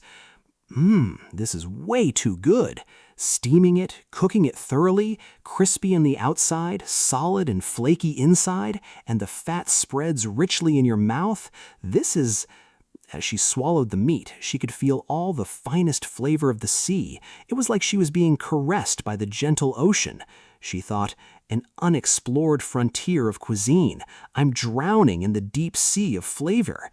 After a while, the meal had been finished. Leanna thought, I almost missed out by judging it without trying it. That was close. Just then, she noticed Ammon, who was staring at the raw part they hadn't used, still looking restless. She asked, "Ammon, what are you doing?" Hearing this, Ammon was startled. "Huh? No, nothing." At this point, Ammon's unusual manner had really gotten to her, and she asked, "You were acting a bit strange even before cooking, so there is something, isn't there?" Hearing this, Ammon finally confessed. "Sorry, Liana, the trollmina was way more delicious than I imagined, so, you see, even raw, I was thinking I'd like to try it," Ammon said. His hand had already cut out a piece of raw meat. Hearing this, Liana said, "Raw? No, no way, that's definitely a bad idea. What if there are parasites?" But Ammon said, "It just grew suddenly, so there probably aren't any parasites yet." Still, it was not enough to convince Liana. "Probably? No way. Think this through. That trollmina mutated into something that violent. Any parasites would probably be something insane too." Chomp. Ammon didn't even hear what Liana said. He just shoved the meat in his mouth. Wait, pause. I mean, the trollmina's raw meat. Seeing this, Liana freaked out. "You're completely ignoring me. It's not too late. Spit it out. You could actually die." Suddenly, Ammon started jolting uncontrollably before dropping to the ground, lying motionless. "Are you okay?" Liana asked. "Don't die over something like this." Just then, Ammon spoke, with tears falling from his eyes. "It was so incredibly delicious. My brain shut down everything except my sense of taste." Seeing this, Liana was mad. She scoffed. "What are you even talking about? Stuff like this gives you a stomachache the next day. I'm not responsible if something happens. That satisfied look on your face, it won't last." Or will it? As sparkling stars literally manifested from Ammon's dazzling expression, Liana couldn't help but feel tempted. And at long last, she folded. As she was now looking at the plate of sashimi that Ammon prepared for her, putting sauce on and all, she hesitated, but decided to go with it anyway and took a bite. After that, the two of them lay motionless on the ground. And Ammon asked, "So, how was it?" To which she answered, "Yeah, this could buy a house." That night, as they sat around the campfire, Liana was drawing the maps. Just then, she called to Ammon. "Ammon, I don't mind drawing the map, but what have you been doing this whole time?" Hearing this, Ammon turned back and said, If I had to say, I'm making a trophy. A trophy? I'm carving the Trollmina's claw so we can take it back as a keepsake. Hearing this, Liana asked if he could even break it down with a knife, since it was the claw that scratched her armor, to which he said he couldn't break the outer shell, but inside was made of several layers which were softer, which meant he could work his way up from the root of the claw. On top of that, Liana thought that since it was a hastily formed arm, the harness could be uneven. After that, Eamon handed her a keepsake that he'd just finished. He said, "It looks like just a stone at first glance, but hold it up to the light, it's beautiful." Hearing this, Liana did just that, and from the stone, she could see a pattern, blue and clear, like the ocean, as if it was trapped inside. Eamon continued, "It's part of hunting culture, you know, keeping items from animals you've hunted. It commemorates a successful hunt and also shows respect to the prey and serves as proof of your experience. This represents how you fought the Trollmina in this sea, a symbol of your victory and a keepsake." Hearing this, Liana thought, the fact that I came here, a memory. Her memory drifted back to when she was a kid.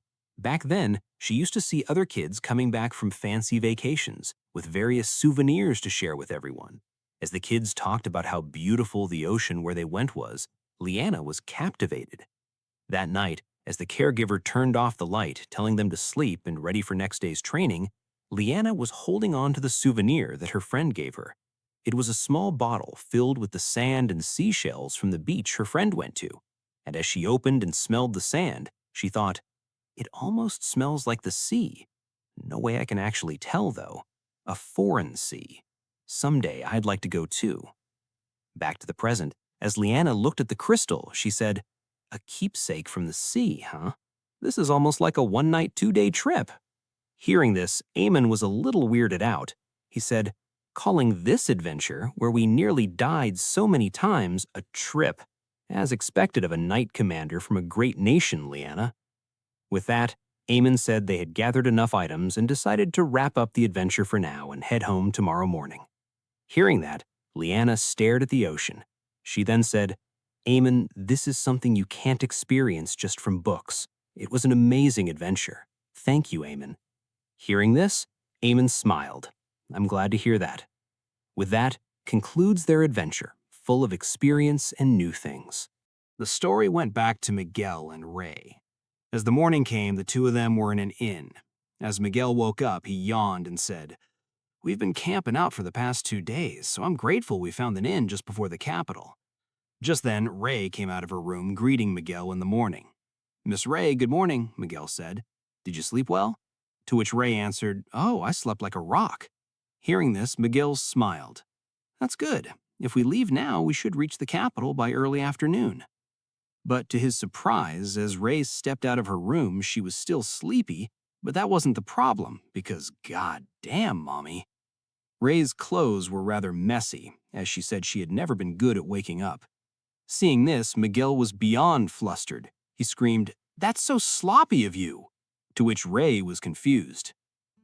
Nonetheless, they finally managed to get ready and set off.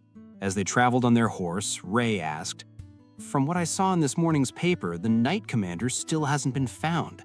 Are they still continuing the search? Hearing this, Miguel answered, Yes, they'll likely expand the search area for a while longer. Right now, the Knights are a mess as an organization, and from an acting standpoint, they need someone to take responsibility. Then Ray said that even if the commander comes back, it doesn't seem like she would be welcomed. Miguel then said, It's just my guess, but if she still isn't found, then it'll finally be time to appoint the next Knight Commander. So an official change of command, huh?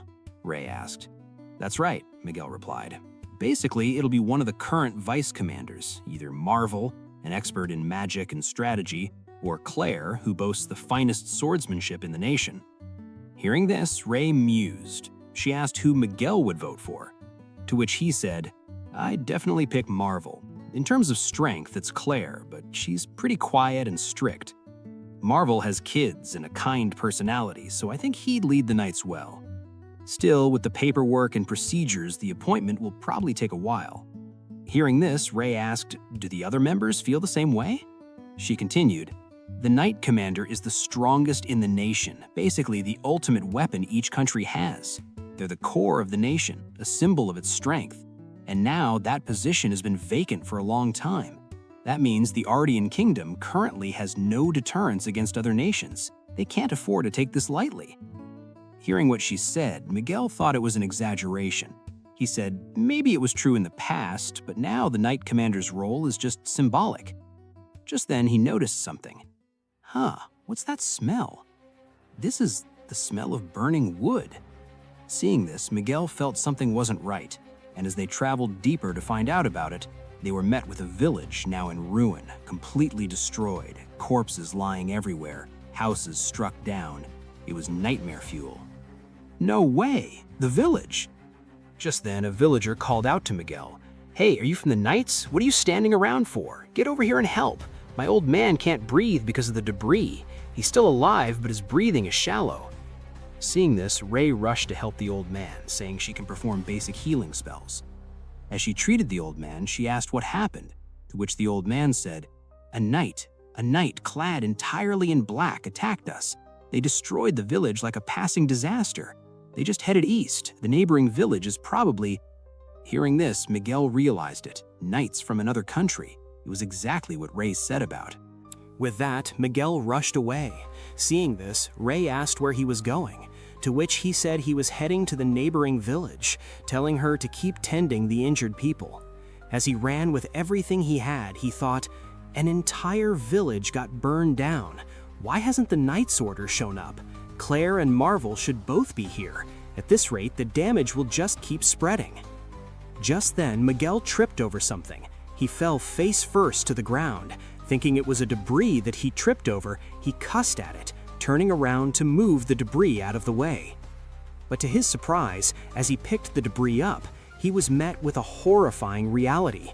What he just tripped over was the head of Marvel, the Vice Commander. Marvel? Vice Commander? Next to him were the lifeless bodies of the Knight's Order members. Just then, he heard a sound from the corner of the village. "All right, everyone gather up." The sound was from one of the leaders of the black-armored knights, and around her were a full team of black knights. The leader said, "Final check on the record. We engaged 106 Ardian knights in the village. It took 13 minutes from engagement to suppression. The required benchmark was 10 minutes, and we went over by 3 minutes. A total miscalculation that really pissed me off." Hearing this, Miguel was horrified. The whole Knight's Order, with 106 members, including 2 vice commanders, was wiped out in 13 minutes. As the Black Knights leader continued, the reason they went over the benchmark was due to the last one holding out for longer than expected. It was Claire, who was heavily injured, being suppressed by the 2 Black Knights.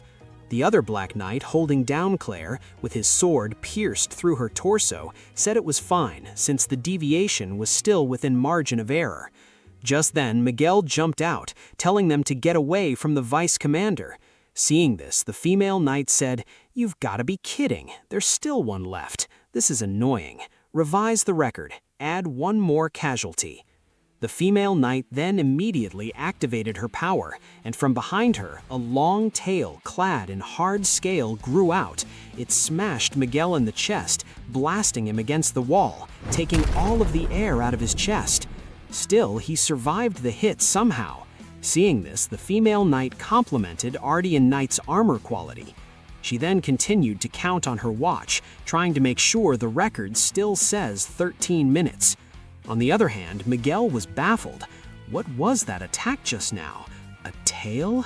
Magic? No, it felt more physical. Neither a sword nor magic. A fighting style I've never seen before. And the Ardian Knights were wiped out easily. Miguel then tried to ask why the female knight was counting numbers the whole time, to which she glared at him and said, "I'm timing it, how long it takes to crush the Ardian Knights. The faster the time, the more objectively we can report to our superiors that we're an excellent unit, right?" Hearing this, Miguel said, "Is that so?" He then gritted his teeth, held firm onto his broken sword as she stood up. "Then I'll hold you off as long as I can. The Knights of Ardian are not weak." Seeing this, the female knight was pissed off. "This is why I hate prideful people who only have history to boast about. It won't even take 2 seconds to kill you, so the record won't change, you idiot." She then whipped her tail at Miguel, to which Miguel was fully prepared to go down with everything he had. Just then, a magic circle suddenly appeared under the female knight's footing. She was surprised, but before she could avoid it, the caster finalized their spell. "Tighten up!" Immediately from the magic circle, a giant fist shot out, punching the female knight into the air.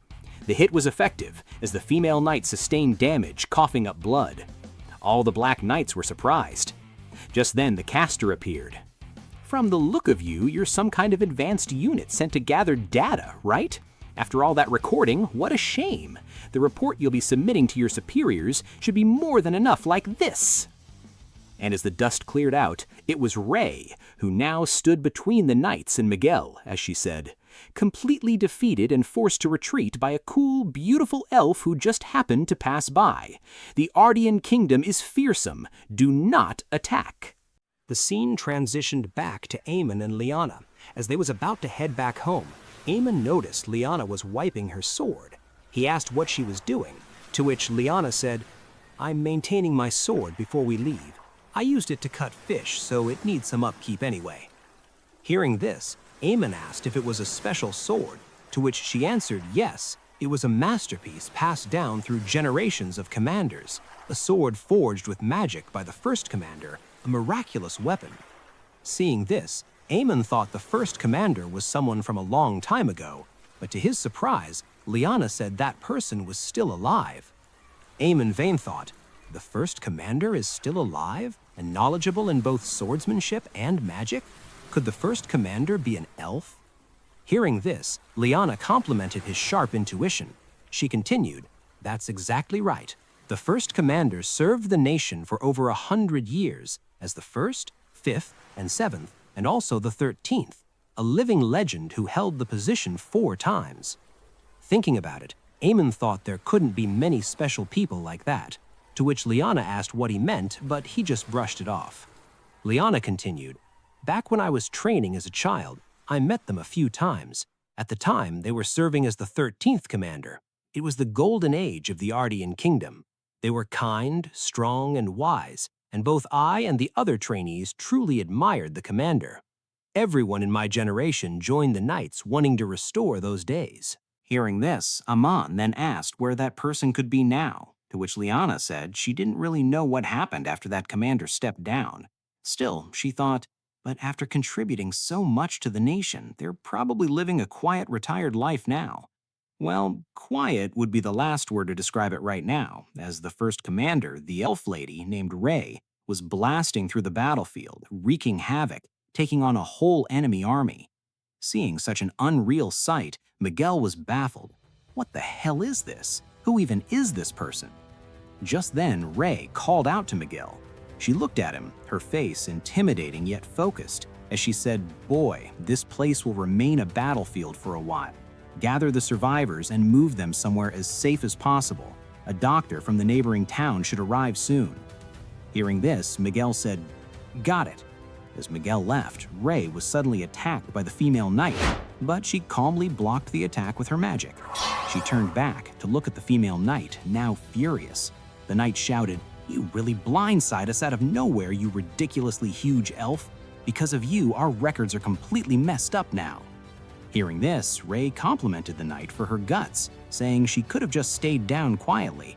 She then activated another magic circle under the female knight. "Not again," the knight scoffed. She immediately pierced her sword through the magic circle, breaking it. "You think I'd fall for the same trick again?" The knight continued.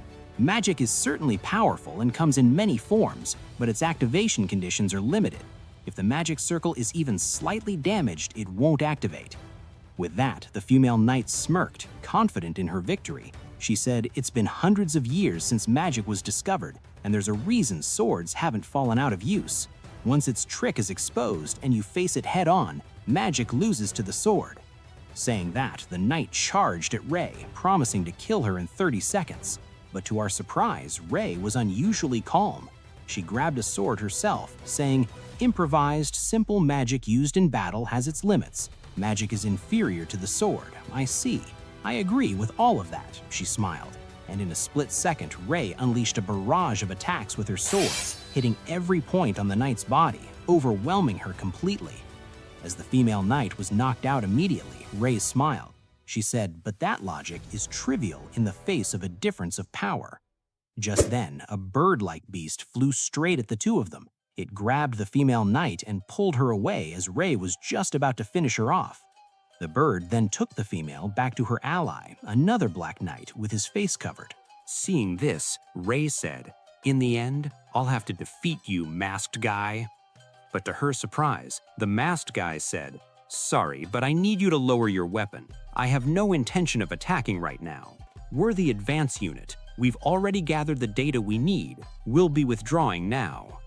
But Rei scoffed at his senseless logic. She immediately charged at him, intending to bring him down. Just then, the masked guy grabbed his sword, he went into a stance, and for a second, Rei could feel an ominous feeling. Despite Rei still being out of range, the masked guy swung his sword, and from his attack, a projectile slash manifested, flying straight at her. Rei was startled. She immediately leaned back, barely dodging the slash. He can send out slashing attacks, Rei thought? Even I can't produce something with that much killing power. Just then, the masked guy had already jumped into the air. Seeing this, Rei thought, blinding me with sunlight and hiding how the slash is launched. But to her surprise, it wasn't a slash, but a magic circle manifesting on his hand. A magic circle, so the sword draw was a feint. But then what was it for, Rei thought. Suddenly, the two buildings that had been cut through by the projectile earlier started moving, and through the masked guy's magic, they both collapsed on her, catching her off guard. As Rei was buried under debris, the masked knight confirmed back to his headquarters. "Yeah, it's been subdued. More than half the unit has been lost. We're withdrawing according to protocol. Yes, I'm prepared to face punishment." Just as he was answering the call, he was suddenly struck right in the head. It was Rei. As she got out of the debris unscathed, she complimented him. "Hey, you took that straight to the face and you're fine. You're a tough one." Hearing this, the knight returned the compliment, saying Rei was strong herself. As Rei used magic to airwalk to him, she said, "Sorry, but I'm not letting you return to your country. I'll peel off that mask and we'll have a long talk in the capital." But the masked knight said, "Too bad for you. Your only option is to let me escape." Just then, his mask, after sustaining damage from Rei's attack, crumbled, and as the mask fell down, Rei was shocked. Her memory flashed back to a certain person, where she asked a certain person if they were going to stay with her the whole time. But to her question, that person said, "No, if I stay any longer, I'll just cause trouble for everyone." And as that person turned back to look at Rei, it was a familiar face. It was Amon, as he smiled, "Thanks for everything, Rei." But now, back to the present, as the mask crumbled, it revealed before her that one familiar face, though somewhat different. And Rei couldn't help but ask, "Amon?" Meanwhile, Miguel was doing his best to help retreating injured people to the doctor. Somehow, the doctor thought there were more survivors than expected. Just then, he noticed something. A black knight was standing there, but he was screaming in pain. On his chest, there was a magic circle. A self-destruct spell was ticking down time for its activation. With the black knight about to explode, the masked knight, I'm going to refer to him as Dark Amon now, and said that he wanted to use it to force Rei to handle the explosion. On top of that, he revealed that he and his team didn't kill every villager or knight and purposefully left half of them to survive for this moment. Hearing this, Rei shouted, You monster!" She now had no other choice but to charge right at the exploding knight in hope to stop the explosion somehow. On the other hand, Dark Amon said, "You should be thanking us instead. If you manage to save the citizens from this situation, you'll be hailed as a hero." With that, the knight exploded, creating a massive impact, engulfing the whole village, while Dark Amon flew away with his bird, bringing the female knight with him. A while later, as the female knight finally woke up, her mind was still cloudy. Just then, he came to her senses and asked where Rei was, but to her surprise, there was only Dark Amon with her. and both of them had left the village. Dark said, "So, you're awake. Just now I finished reporting our retreat to the main force. Since we lost over half the unit, we withdrew according to protocol." Hearing this, the female knight screamed, "No way! Damn it! If only that elf hadn't shown up, we could have delivered a good report." The female then gritted her teeth, not satisfied with the outcome. She pleaded, "Let's request reinforcements and attack again. The Ardian kingdom should still be in chaos right now. If we kill just that one person now—" But to her surprise, Dark Amon cut her off. "Enough. Don't speak another word. You understand too, don't you? We cannot defy orders from above. As ordered, I will dispose of you and rejoin the main force." His words left the female knight speechless. She couldn't understand what he meant by disposing of her. Just then, Dark Amon drew his sword, slashed her down. He continued, "Immediate retreat once the unit is reduced by half. You violated that rule, challenged the elf twice, and lost both times. The main force has judged you defective. Orders have been issued for your immediate disposal. I could have dumped you in the mountain and blown you up, but this is the least mercy I can offer a comrade. I'll put you down myself." Hearing this, the female knight was terrified. She pleaded for her life. "No, please wait. I can still be useful. I was more useful than anyone else in the squad. I never once betrayed the country. I always took the initiative and completed every task. Even this time, I was only doing it for the country. And yet, to be disposed of? Like I'm nothing but a tool?" She continued, "That's right. Give me 30 minutes. Even alone, I can fight that woman again." But Dark Amon didn't listen to any of it. He said, "Sorry, but if this takes any longer, I'll be late meeting up with the others." Saying that, he shot a magic bullet through her stomach, pushing her down the cliff. As she said, "Thank you for your service up until now. You did well." With that, Dark Amon flew away, while the female knight helplessly fell to her death. As he was falling down, memories flashed in her eyes.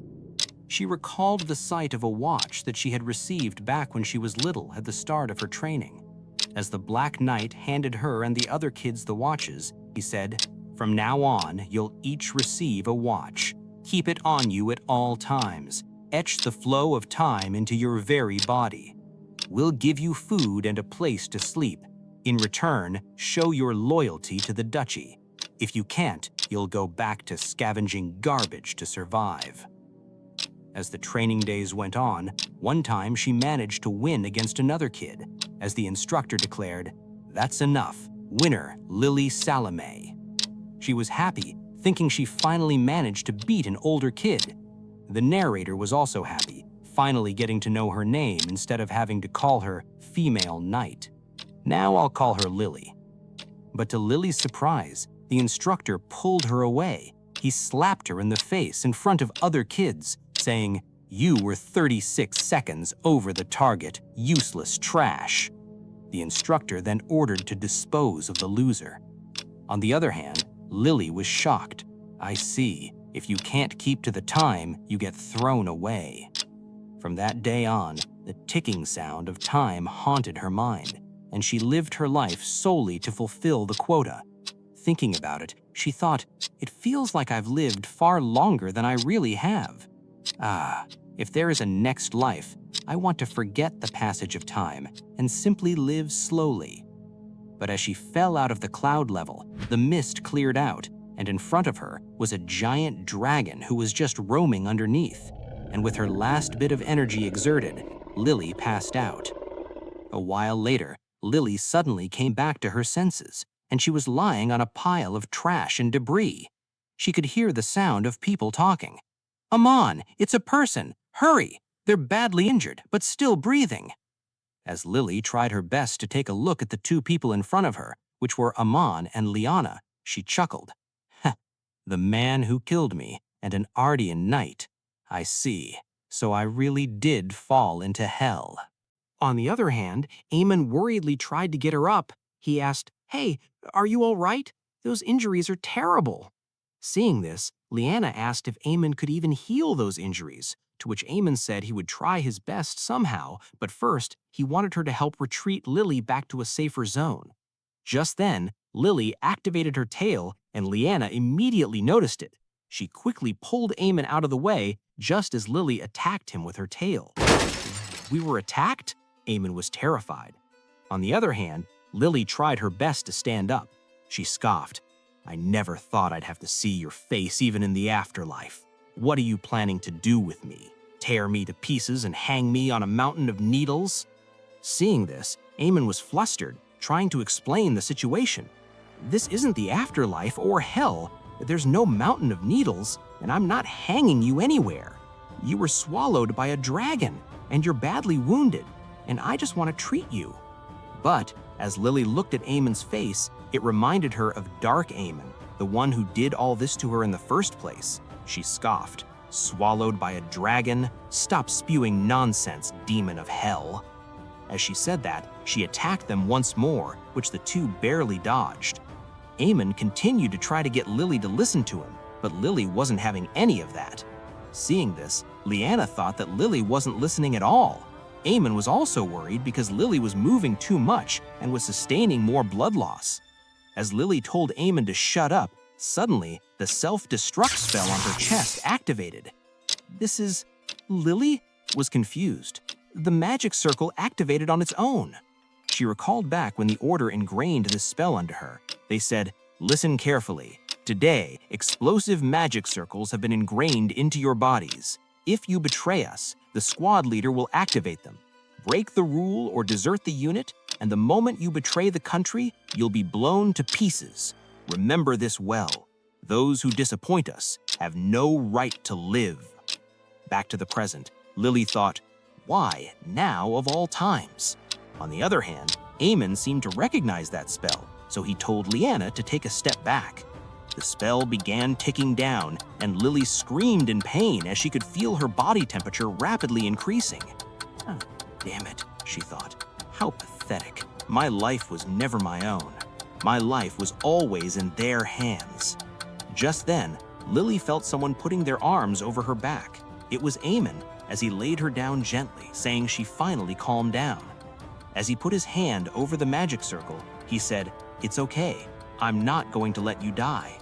Suddenly, Eamon pulled his hand back, and the magic circle was expanded into multiple layers.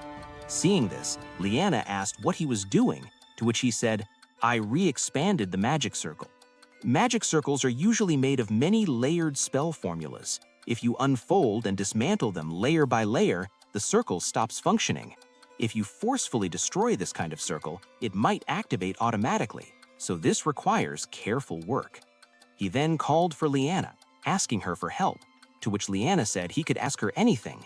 He continued, "I need fruit from the orchard to dismantle the circle. Please bring me the yellow and purple ones." Hearing this, Leanna affirmed and hurriedly ran away. On the other hand, Lily scoffed. "To dismantle a magic circle using fruit? I've never heard of such a method. Where could you possibly have learned?" But to her surprise, Eamon revealed the truth. "That was a lie. There's nothing Leanna can do here. I lied because I wanted her to get away as far as possible. If I fail, it's enough if only you and I die, right?" Hearing this, Lily was taken aback. This guy, she thought, he only looks like the captain, but he's completely different? Just then, Eamon asked, "You're a soldier from the Duchy of Dal, aren't you? Judging from these wounds, you were injured by your allies' sword and magic. You probably messed something up and got tossed aside as no longer useful." Hearing this, Lily said, "Heh, if you can figure that much out, then you really are a complete idiot. 10 seconds until detonation. Dismantling is impossible. This magic circle is nothing like ordinary ones. The Duchy spent years developing and refining it as the ultimate magic to control soldiers through fear. Every single layer is unique." But as she said that, Eamon cut her off. He assured her, saying, "I know. The base of this circle is core expansion magic. Originally, it was a spell made to warm companions who were freezing to death in cold facilities. It came from pure goodwill. I just wanted to make things a little easier for everyone. And to think it would be repurposed into bombs engraved into comrades' chests, I regret it more than anything." He continued, "I thought I'd never have anything to do with it again, but maybe it means something you ended up here. Your life, I'll do everything I can to save it." And just as the timing clocked 0, Eamon snapped his finger, and all of the magic circles shattered into pieces. Lily was amazed by him. While Eamon's leg gave out, he said, "That was insanely stressful. Thank goodness it didn't explode." Seeing this, Lily asked, what exactly are you?" To which he answered, "Oh, looks like we can finally introduce ourselves properly. I'm Eamon. I live here, and also, welcome to the inside of the dragon's stomach. I think this place will be safe for you." Meanwhile, Leanna was running with all her strength, carrying the fruits, ha. Back in the past, when Lily was still in her training, while trying to climb through an endless stair, she noticed one of the kids stumbling down. As the kid screamed in pain, Lily thought, poor thing, she injured her leg. With a broken bone and low score, she'll definitely lose her place here. Still, Lily decided to lend the girl a shoulder, helping her move forward. Seeing this, the girl asked, "Why would you?" To which Lily said, "Because I'm capable. I'm at the top across every category. A slight drop in my score won't matter." Hearing this, the girl smiled. "Lily Salome, I'd heard rumors that you were confident, but you're surprisingly kind-hearted. I'm sorry I affected your score too." But Lily told the girl to not worry about it. She then looked at the rainy sky and thought, this country really is nothing but clouds and rain. It's depressing. I can't wait to get assigned to an outside mission and finally see the sun. Back to the present, as the sun shines through the window, laying a gentle warmth on Lily's body, she had just woken up, sitting on a bed. This is, she thought, my wound has closed up. Did that man called Eamon do this? Just then she noticed something in the corner of the room. It was her damn tail. On it was a note that Eamon left saying, "It looked uncomfortable to sleep with, so I took it off." She was confused, turning around to look at her back where there were still scars from the tail's placement. Just then she found out that the tail was even detachable to begin with. Suddenly, a voice spoke up, which startled her. It was Liana. She had brought her new clothes, saying, "Looks like you're moving around normally already, Lily. Eamon told me your name. My name is Liana Lisa. Nice to meet you. I picked out some clothes for you. Why don't you try them on?" Hearing this, Lily said she couldn't possibly accept something like that. But to her surprise, Liana's eyes were genuine, sparkling like she was really excited. She said, "Don't be shy. They were just sitting in a dresser anyway. Wear them for the clothes' sake, if nothing else." And as Liana continued to urge her into doing it, Lily finally accepted. She put on herself a cropped hoodie, to which Liana complimented her, saying it fitted well. Liana then asked if Lily would want a sweatpants also, but Lily declined, saying just her legging was enough. Hearing this, Liana then said, "Well then, let's get going." To which Lily was confused. She asked, "Huh? We're inside a stomach, right? Where exactly are we going?" Hearing this, Liana said, "Eamon's busy with something for a while, so I'll show you around instead." As the two of them went outside, Liana excitedly announced, "Welcome to Lisa Liana's tour of the Dragon's Stomach." The two of them then went through all the facilities, from the book room to the chicken farm, and at last they arrived at the cornerstone of their food supply, the farming area. Looking at all the plants and trees, Lily was completely amazed. There were plants from all over the world. Liana proudly said, "Amazing, right? It used to be much smaller, but we moved it to a larger area where the clean gastric fluid flows. Eamon keeps expanding it, so it'll be ready whenever new residents like you arrive." Seeing all this, Lily was impressed enough, though she thought, "I see. With all this, starvation certainly won't be a problem. That man Eamon leaves nothing to chance." However, as she stared at the overly excited Liana, she thought, what exactly does this woman contribute? Everywhere we visit, all she talks about is Eamon. He's the one doing everything, which means this woman is just living off Eamon as a lazy freeloader. Just then, Liana urged her to go with her to the final destination.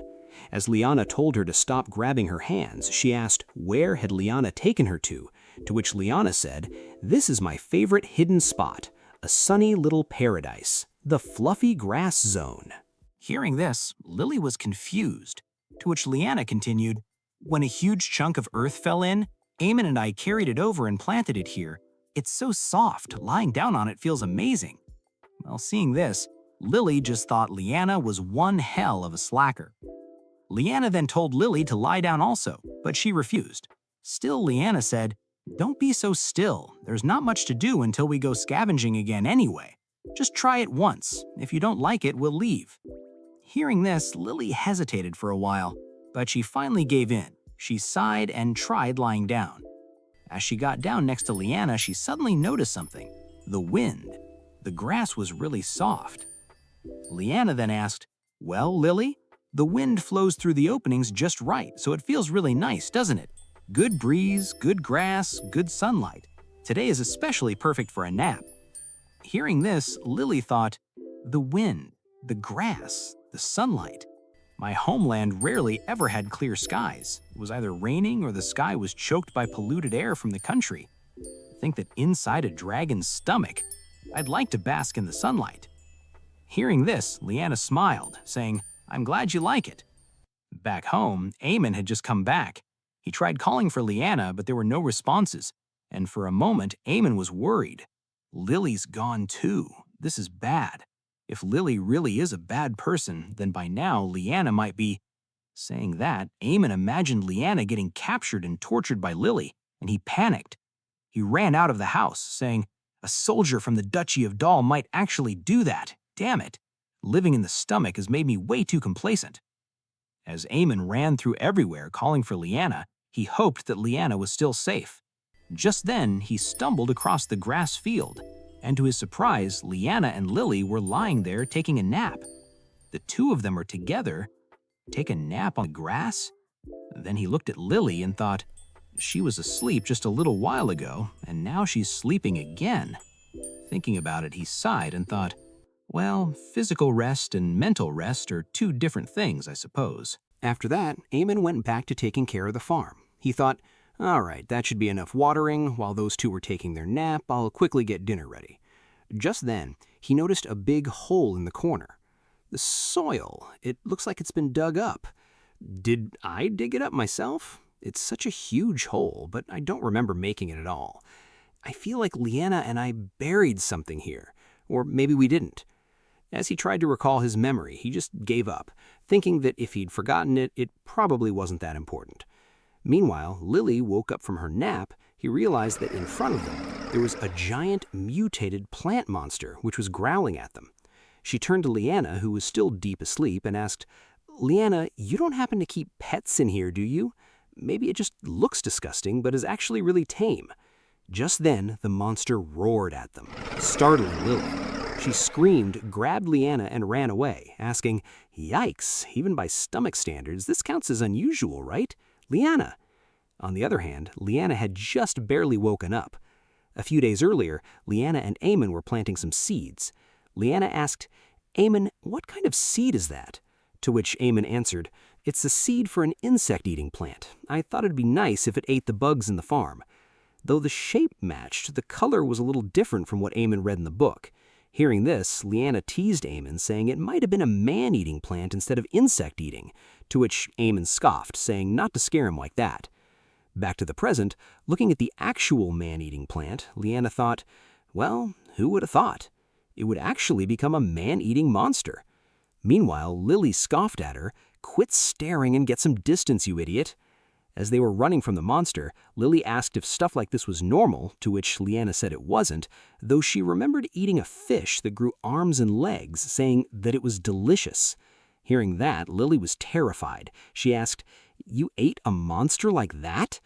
But again, as she gave it a second thought, she realized that was exactly what a guy like Eamon would do. Just then, the plant started charging up. Lily immediately recognized an attack posture and urged Leanna to get behind cover.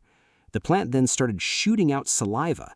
It hit the trees that Leanna and Lily were hiding behind and immediately started dissolving the whole tree, making Lily realize that the saliva was packed with an absurd amount of digestive mana. Things have become much more difficult for Lily, but as she turned to look at Leanna, she noticed Leanna was worried about something else. Leanna was thinking about taking off her slippers so they wouldn't get dirty. Seeing this, Lily thought, in a crisis like this, my only ally is a useless screw-up.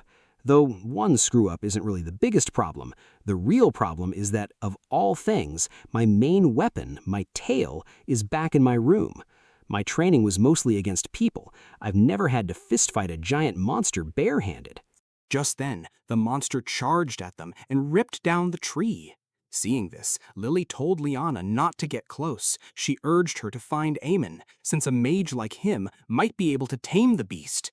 Meanwhile, Lily was fully aware that she would have to be the one to try holding the monster back. On the other hand, Liana was worried. She thought, I left my sword back at base. Should I go get Eamon? No. What I need to do right now... Just then, Lily noticed a farming hoe on the side. She immediately jumped to grab it. But before she got her hand on the hoe, the monster grabbed her with its tentacles. Damn it, Lily thought. I thought its only ranged attack was spitting saliva, but it can control its vines at range too.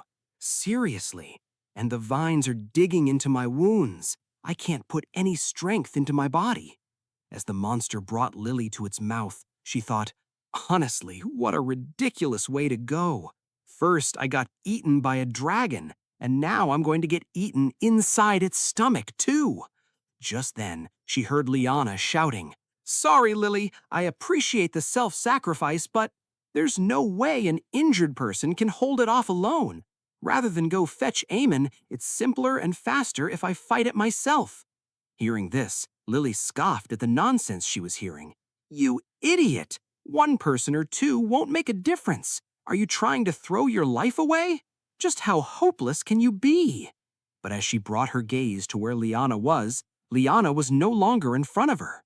All that's left was a footprint with so much force that the ground surrounding it was deformed, as if pulled back, as though some monstrous creature had stood there moments before. And in a split second, Liana was already airborne, jumping at the monster. What is she doing? Lily thought. Why would she charge in with her bare body? Does she have some secret plan? Is she hiding something in her right hand? But, to her surprise, the weapon powerful enough to surpass a giant monster was nothing but Liana's clenched fist. Back in the past, when Rei was still a commander teaching the new generations, she once asked, I want you to imagine you're on a battlefield and you're the knight commander. You've run out of both weapons and magic. The enemy keeps closing in. Behind you are countless wounded allies. So then, if you were the knight commander, how would you handle this situation? Hearing this, the first one to answer was Claire. She said, I would immediately order a retreat. Those with mobility would help evacuate the wounded. The strongest fighters would stay behind to stall the enemy. Once reunited with reinforcements, we avoid further conflict. An immediate retreat would be the best option. Hearing this, the other kids were impressed. While Rei thanked her for the answer, she complimented Claire for her logical and realistic thinking. Still, Rei thought she would like to hear from one person, so she looked around and decided to choose Liana, who was surprised and flustered and suddenly got her name called out. Liana panicked. She thought, what do? I can't come up with a cool answer like Claire's. Calm down. If I stay calm, I'll be okay. Picture it. Me in this situation, carrying the Ardian kingdom on my shoulders. The enemy's right there. My allies are injured. I can't use weapons or magic anymore, but still... With that, Liana stood up and answered sincerely, I can still use my fists, so I'll fight the enemy with my fists, and while I do that, my comrades can escape. But to her surprise, as the other kids heard it, the whole class bursted into laughter. They were talking about strategy, and to them, Liana's answer was childish and unrealistic. Seeing this, Liana felt embarrassed. She gripped her shirt tightly. No matter how many times she imagined it, she could only think of that answer, and she was about to cry. But just then, Rei had already jumped to her table. She assured her, I think that was a sincere and admirable answer. As a knight commander, I wholeheartedly approve. Seeing this, Claire was stunned. The commander was just at the podium earlier. Her movement was insane. Rei continued, facing enemies with swords and magic with only your fists? Sure, it may not be tactically sound, but once you're actually there as the knight commander, surrounded by enemies in a desperate situation, after thinking it through, I'd eventually end up charging in alone and punching them. If you want to become a knight commander who can protect comrades with just your fists, then grueling, blood-soaked effort is absolutely necessary. There's no time to be discouraged by others laughing at you. Keep at it, little one. With that, the commander concluded the day's lesson, telling everyone to work hard.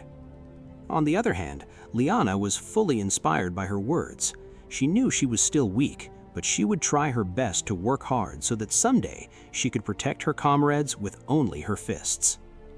Back to the present, looking at the man-eating plant who was lying motionless on the ground, having eaten a single punch from her, Liana thought all her resting gave her her strength back. She then called out to the plant, to which it started shriveling in fear. She said, "This stomach belongs to everyone, so I don't mind if you live here however you like, but neither Lily nor I intend to become your dinner. If you ever try to harm us again, I'll rip off those vines and turn them into a hammock."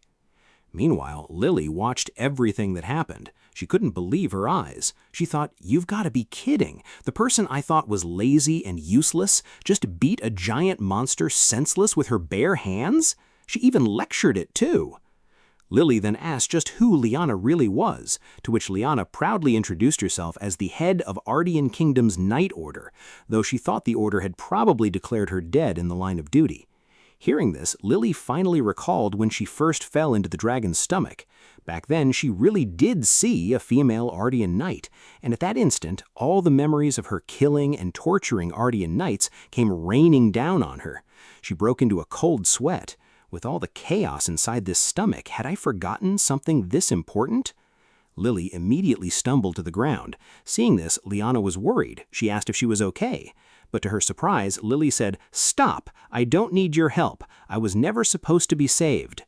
Confused, Liana asked what she meant, to which Lily wanted to talk about the Ardian in the outside world. Hearing the name of her country, Liana suddenly felt uneasy. Meanwhile, back in the Ardian Kingdom, the acting commander was packing things up. He scoffed, "Damn it, what a terrible day this is. We've lost contact with our forces after the enemy nation's surprise attack, and on top of that, the whole village just exploded. This country is finished for sure.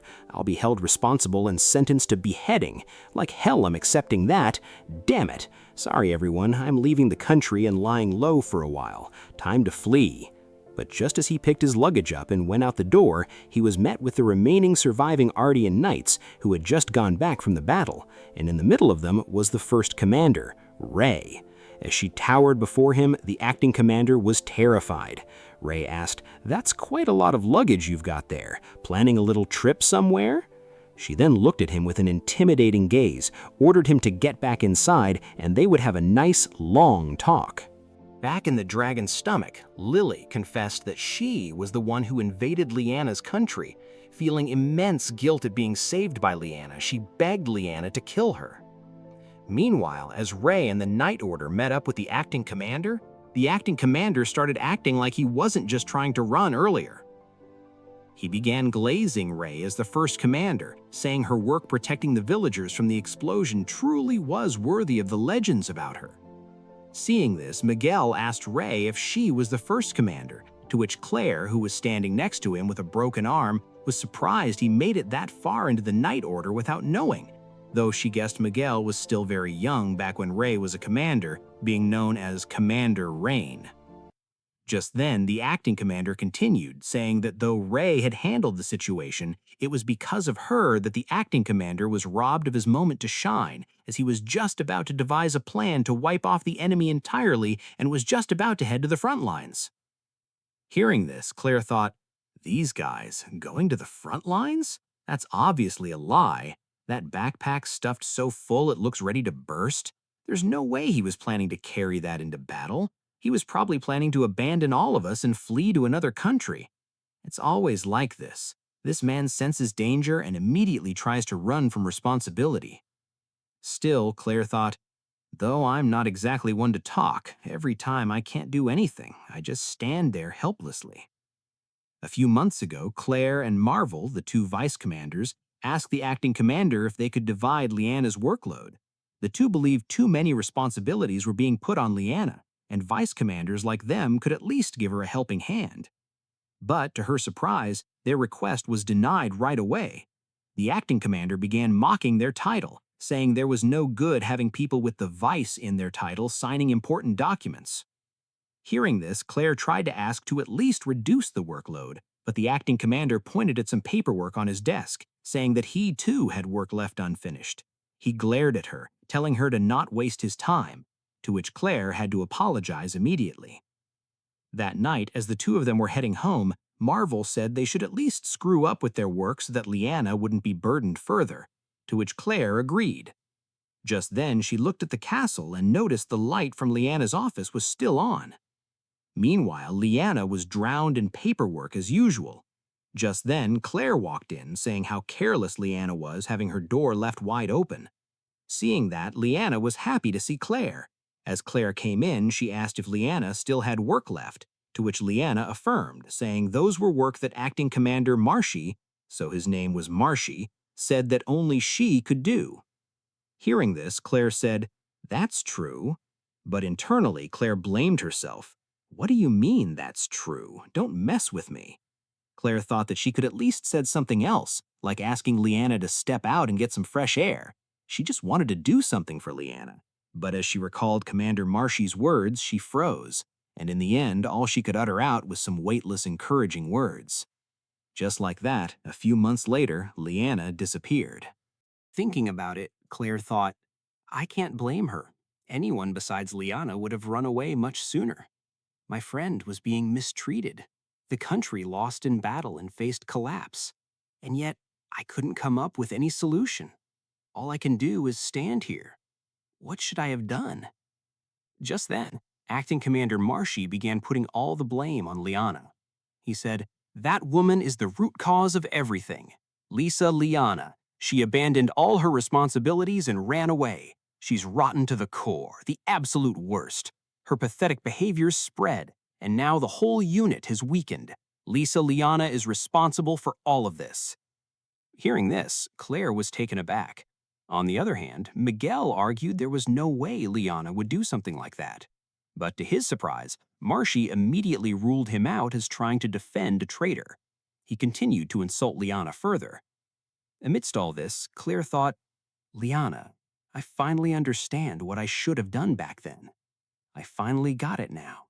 Until every single one of his teeth is gone, I should have punched him into the ground. As she glared at Commander Marshy, who was still blabbing on, she thought, I chose self-preservation and nearly lost both my friend and country. Meanwhile, Ray had already noticed Claire clenching her fist. She thought, now's not the time, Claire. You're the only leader left on the front lines now. If you attack one of your own people now, Ardian will collapse from within. Endure it, Claire. As Claire was about to jump at Marshy and beat him to a pulp, Ray immediately held her back. But to everyone's surprise, Marshy's face was smashed in by a fist, and the person to throw that punch was none other than Miguel. But Claire and Ray were shocked. Marshy dropped to the ground, and he cried, You brat! Did you just hit me? What are you thinking? I'm your superior. You are fired. Throw him in jail. But Miguel wasn't fazed by his words at all. He said, Fine by me. I refuse to serve under someone like you. Since Knight Commander Liana disappeared, the organization has been a complete mess. We should be grateful to Knight Commander. None of us have the right to disgrace her. If you keep tarnishing her dignity, then even as a low-ranking soldier, I'll punch you as many times as it takes. Meanwhile, back in the dragon stomach, as Liana looked at her fist, she said, The people I should be using my fists on are those who hurt their comrades and strip away their dignity. You regret what you've done and are offering your life to me. That's enough already. Hearing this, Lily was confused, but Liana continued.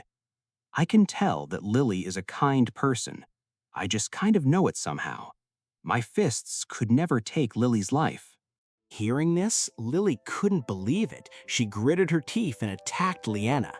Don't feed me that idealistic nonsense. Just kill me. I attacked your homeland. On the other hand, Liana dodged the attack. She told Lily to calm down. But Lily said, Calm down? I attacked the country of the person who saved my life. How am I supposed to stay sane after that? She continued urging Liana to hit her, but Liana refused, saying Lily had already suffered enough and she had no reason to hit her anymore. But as the guilt weighed down on Lily, she said, That's just empty ideology. After everything that's happened at this point, how could I possibly stand alongside you? Hearing this, Liana finally understood her conviction. She said, I see. So if you insist, then I'll settle for flicking your forehead. Leanna immediately flicked Lily's forehead with her finger, but the force was so strong it bashed Lily's head backward, giving her concussion as she fell onto the ground. Lily was completely baffled by the strength Leanna could produce with just a flick. Just then, Leanna crouched down to her. She said, "We'll settle the rest once we're out of the dragon's stomach. Join Ardian's Knights." Hearing this, Lily was confused, to which Leanna said since Lily was already cast out by her own country, she should go to Leanna's country instead. Still, Lily thought something like that would never be allowed, but Leanna assured her, even though taking a former enemy in as a knight would be a bureaucratic nightmare, luckily Leanna had plenty of paperwork and procedure to handle the matter. Hearing this, Lily was more confused about why a commander was doing paperwork in the first place, to which Leanna pleaded not to bring up her horrible past. Leanna asked again what Lily thought, after all, as Leanna had seen Eamon's worried face trying to save Lily. Leanna said, "Eamon went to all that trouble to save your life. Rather than throwing it away here, I'd be much happier if you lived on." Hearing this, Lily still thought it was nonsense, but after a moment, she clenched her fist. As she took Leanna's hand, she said, "All right, once we're out of here, I'll go to Ardian, and the next time an enemy attacks, I'll risk my life protecting your people." Leanna was happy to hear those words. Then she moved the topic. "Oh right, I'd also like you to take care of Friday." "Friday?" Lily asked. Just then she realized it was the name Leanna had just come up with for the man-eating plant still lying behind her. Lily asked if Leanna named it that because today was Friday, to which Leanna said, "Exactly." Back in the castle, Ray was completely impressed by Miguel's guts. She said she never expected him to be the one punching, let alone throwing 3 more punches after saying that. On the other hand, Miguel was sitting in the corner. He thought, "It's over. I got carried away and punched my superior officer. I even beat him until he passed out. He said he'd throw me in prison. At worst, I'm getting executed." Just then, Claire came back. She had just taken Commander Marshy to the infirmary, and he should regain consciousness before long. Then she called out to Miguel, to which he jolted in fear. With a serious expression, she asked to come outside and have a talk with him. Hearing this, Miguel thought, "Well, there goes my life as a knight." Seeing this, Ray said she had somewhere to go and would step out, leaving the room for the two of them, to which Claire thanked her. Claire then walked up to Miguel, and as Miguel thought his life was over, Claire bowed down her head, saying, "I'm sorry." Her sudden apology shocked Miguel. She continued, "Our knight commander, and by extension our entire order, was insulted by a superior. I should have been the one to throw that punch. Instead, I couldn't say a word. I made a rookie like you fight that battle for me. I'm truly sorry." Hearing this, Miguel was confused. He asked if Claire wasn't going to punish him, to which Claire didn't understand what he meant. She never intended anything like that. Claire had to clarify. "The truth is, I was actually really happy. Leanna has always been the target of ridicule, probably because she's too kind, and I lacked the courage to stand up for her. So, seeing that she has subordinates who truly care about her, it made me incredibly happy." Hearing this, Miguel asked, "Claire, are you and Leanna actually close?" To which Claire said, "Huh?" She didn't understand what he meant by that. Miguel explained, "Sorry, ever since I joined, all I'd heard was that you two were rivals competing for the position of Knight Commander, and that you absolutely couldn't stand each other." What Miguel said ended up confusing Claire even more.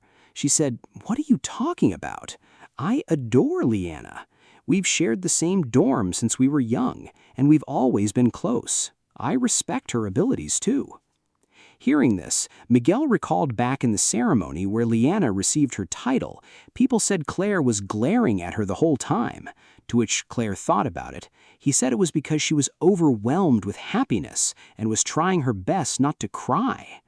At this point, Miguel realized what the real problem with Claire was. He said, "Claire, your expressionless face really causes a lot of misunderstanding." Hearing this, Claire said, "I'm aware of that, but it's still pretty rude." Meanwhile, Ray visited the commander's office. She looked over the desk and thought, a mountain of paperwork covering the Knight Commander's desk. Times really have changed. As Ray puts her hand on the pile of papers, she could imagine Leanna struggling to sign the endless incoming document, begging to even take just a little nap. As Ray looked at the commander's chair, she smiled and sat on the chair. As she thought about it, she said, "Sounds like you really worked yourself to the bone, little one. I'll watch over things for a little while, so make sure you come back." The story moved on to Lily, back when she was still in training. One night, despite having another expedition the next day, Lily was struggling to sleep due to the sound of heavy rain. Just then, she noticed Karis, another girl in her room, was trying to sneak out of the room. Seeing this, Lily asked if Karis was trying to escape, but Karis quickly clarified that she wasn't. She showed Lily some painting brushes and a canvas under her cloak and said, "I can't seem to fall asleep either. I'm just going out to get some fresh air. Want to come with me?" Just then, Lily woke up. It was a dream, and she was still inside the dragon's stomach. She looked out the window. It was raining, even inside a dragon's stomach. As Lily walked down the hall, she noticed Leanna and Eamon were excitedly trying out different music instruments, laughing and chatting. Lily asked what the two were doing, to which they greeted her morning. Leanna said, "Since it's raining today, I'm spending the day trying out new hobbies. You can't really go outside on rainy days anyway, so we just use the stuff we've scavenged to do whatever we feel like. Right now, I'm trying to learn an instrument. You should try something too, Lily." Hearing this, Lily turned to look at the pile of various toys and tools. She thought, a hobby, entertainment. I've always avoided things like that because I thought they were a waste of time. An instrument. Would I really be happy if I learned to play one? Honestly, I still can't bring myself to care that much. I feel bad for Leanna and Eamon, but I'll pass. I'd rather not half-heartedly join in and ruin the mood. Just then, Lily's eyes stumbled upon a set of tools, which somehow gave her a sense of nostalgia. It was a painting set. Eamon asked if Lily wanted to give it a try, while Leanna was excited seeing that Lily was interested. Even though Lily tried to deny that she was interested, Leanna looked at her with a dazzling smile, saying she wanted Lily to show her her painting when she's done. Her smile and enthusiasm was too bright and sparkling for Lily, making her awkward, and she ended up having to accept the offer. And before Lily knew it, somehow she'd ended up on the balcony, sitting in front of a canvas. As she stared at the brush, her mind recalled back the night she snuck out with Karis. As the two found a hiding spot, Karis began setting up her canvas. She asked if Lily remembered their last expedition, to which Lily affirmed, saying it was in the ruined city. Karis continued, "That's where I found it, a paint set. I only come out and paint on days when the rain is loud." Karis then asked if Lily would like to try it out too, to which Lily was surprised. Karis handed her another brush, inviting Lily to come paint with her. But Lily reluctantly declined, saying she only came because she couldn't sleep, and she didn't want to do some extra work. Hearing this, Karis said Lily was as stiff as ever, saying it would have been much more fun if she joined in. Then, as Karis began painting, Lily looked at her and thought, "I've trained with Karis plenty of times, but honestly, I never really understood her. Even in a rotten country like this, she's always smiling like an idiot." Lily then asked why Karis was smiling, despite having grueling training the next day, to which Karis said it was because right now, she was doing something she enjoys. When she's doing something she loves, it made her feel just a little more at peace and happy. Back in the present, Lily thought, "I never thought I'd end up painting. How did Karis do it again? I think she mixed the pigment with oil, then dipped the brush into it." As Lily smeared the brush onto the canvas, she mused, "Oh, it has color now," though she looked a little closer at what she just made and thought, "The shape doesn't look right." As Lily tried to correct her techniques, she was trying to draw a flower, she thought, so if you hold the brush upright, it makes thinner lines. Karis was much better at this. What am I doing differently? Fix the shape. My colors are too plain. The bright areas should be even brighter. A while later, Amon came to check on her, bringing some tea. He asked if Lily had painted before, thinking he could teach her a few things about it. Just then, he looked at her painting and was surprised. "Whoa," she said, "you're really good." Hearing this, Lily asked, "You think so?" to which Amon said it was actually beautiful. He could never paint that well on his first try, and he was sure Leanna would be amazed too. Hearing this, Lily felt awkward, but she was happy. She asked, "Amon, got a minute? This part, where all the leaves overlap, I don't know how to paint it. Do you know how?" As she asked if Amon was really happy, he agreed to teach her. After a while, Lily was impressed. What she drew based on Amon's advice turned out really good. Amon complimented her, saying she had the talent for it. Hearing this, Lily thought he was just trying to flatter her, though he was happy. She thought, somehow, maybe this is actually fun. I'm not really sure, I'm just painting what's in front of me. Maybe I'll get bored of it soon, but right now, I don't feel bad at all. Lily remembered what Carisse said about doing things you love. She thought she could finally understand it now. Back then, if only she'd picked up the brush instead of being so cynical, she could have had a great time with Carisse. Still, Lily didn't think she could even get that chance again, as the last time she saw Carisse was when she was being ordered to clean and retrieve the usable equipment from Carisse's lifeless body, who had been killed in her first mission. She could still remember breaking down in front of Carisse, and she finally realized, oh, I really threw away something precious. The next day, Lily was fully immersed in painting. As she was painting in the garden, she told Friday to not eat her pigment and just eat some of the fruit growing around instead. Just then, she noticed that she had gone out of blue pigment. With that, Lily decided to ask for Eamon's help, to which Eamon apologized since he had also run out of them. Hearing this, Lily said it was fine and she would try another color. Just then, Eamon figured out something. "How about we gather some blue pigment?" he said.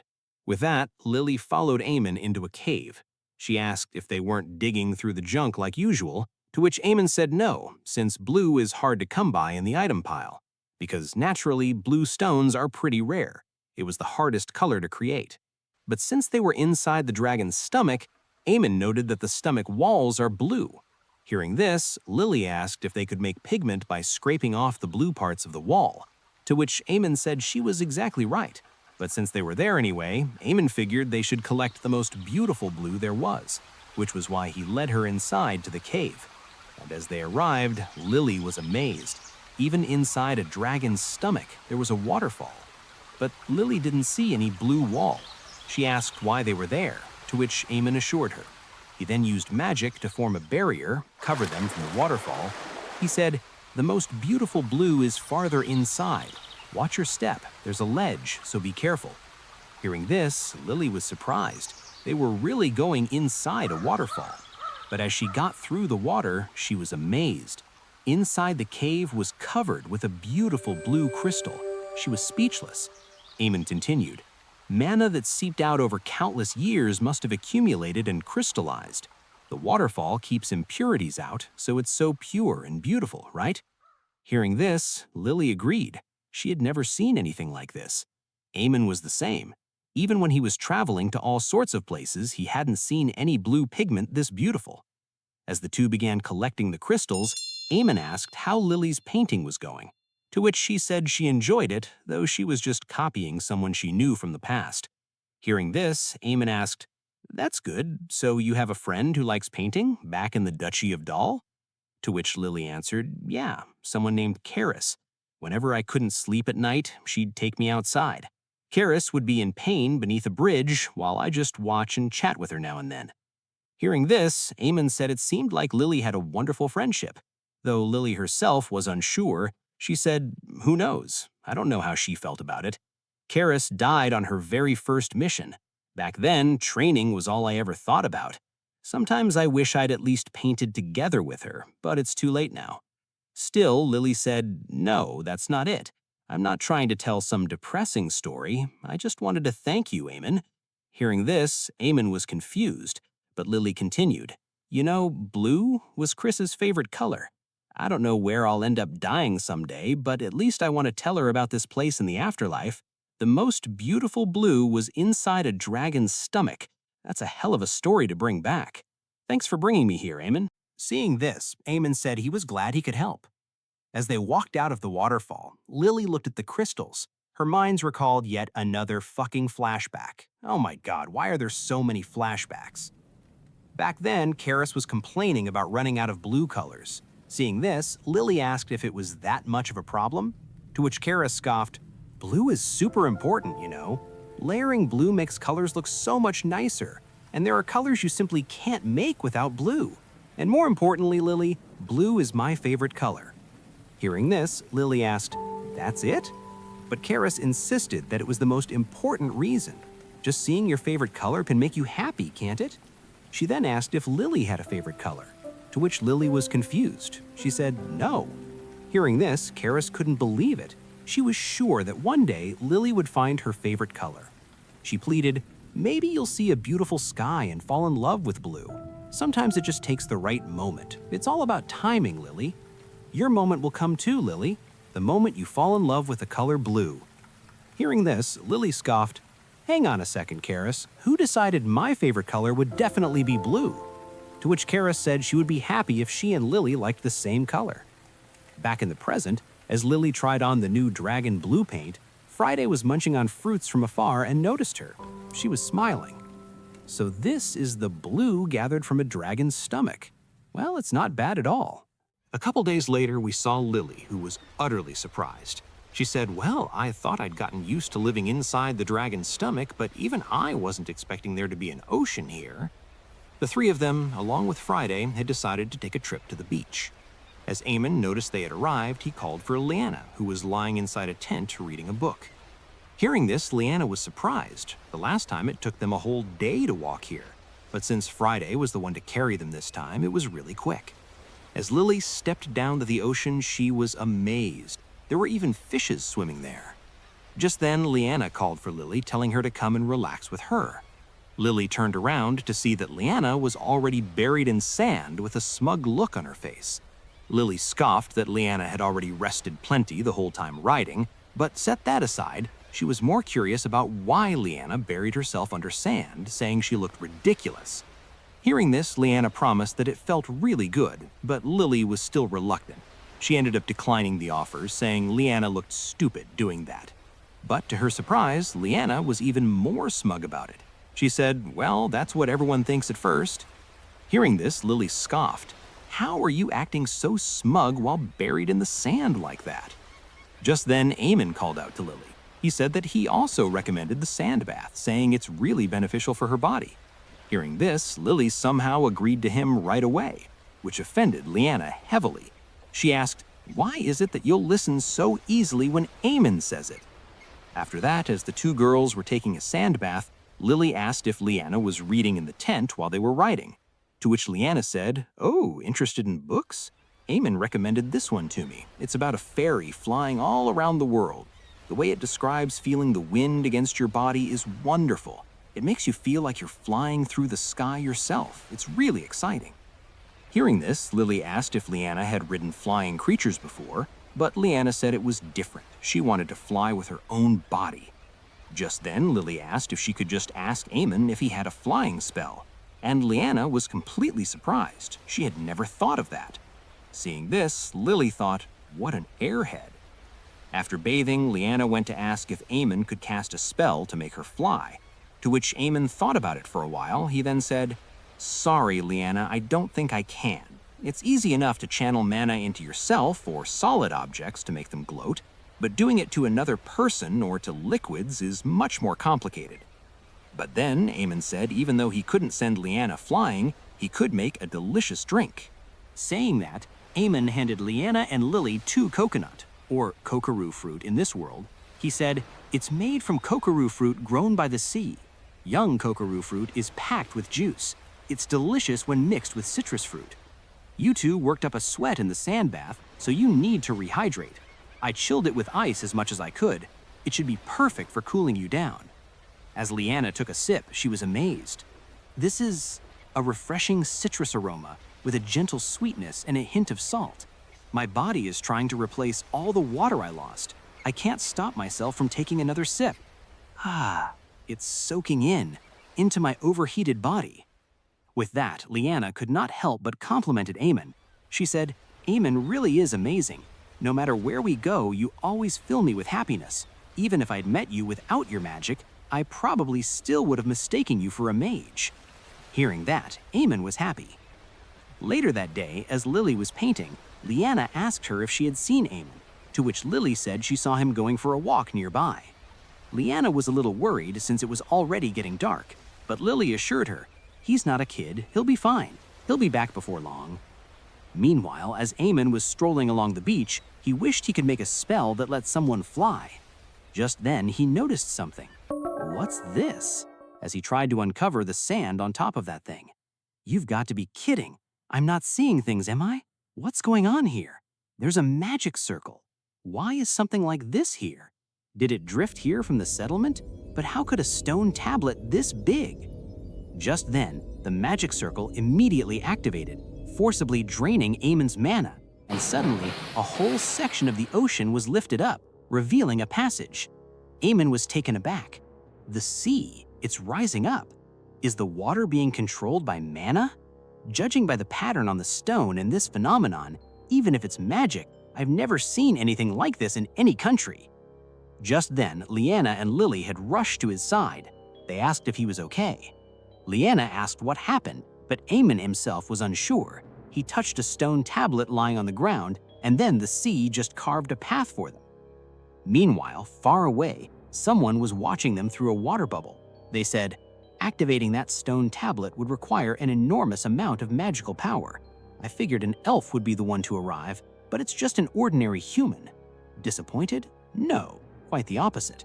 For an ordinary human to possess this much magical power, this guy is seriously something else. I can't wait to meet him.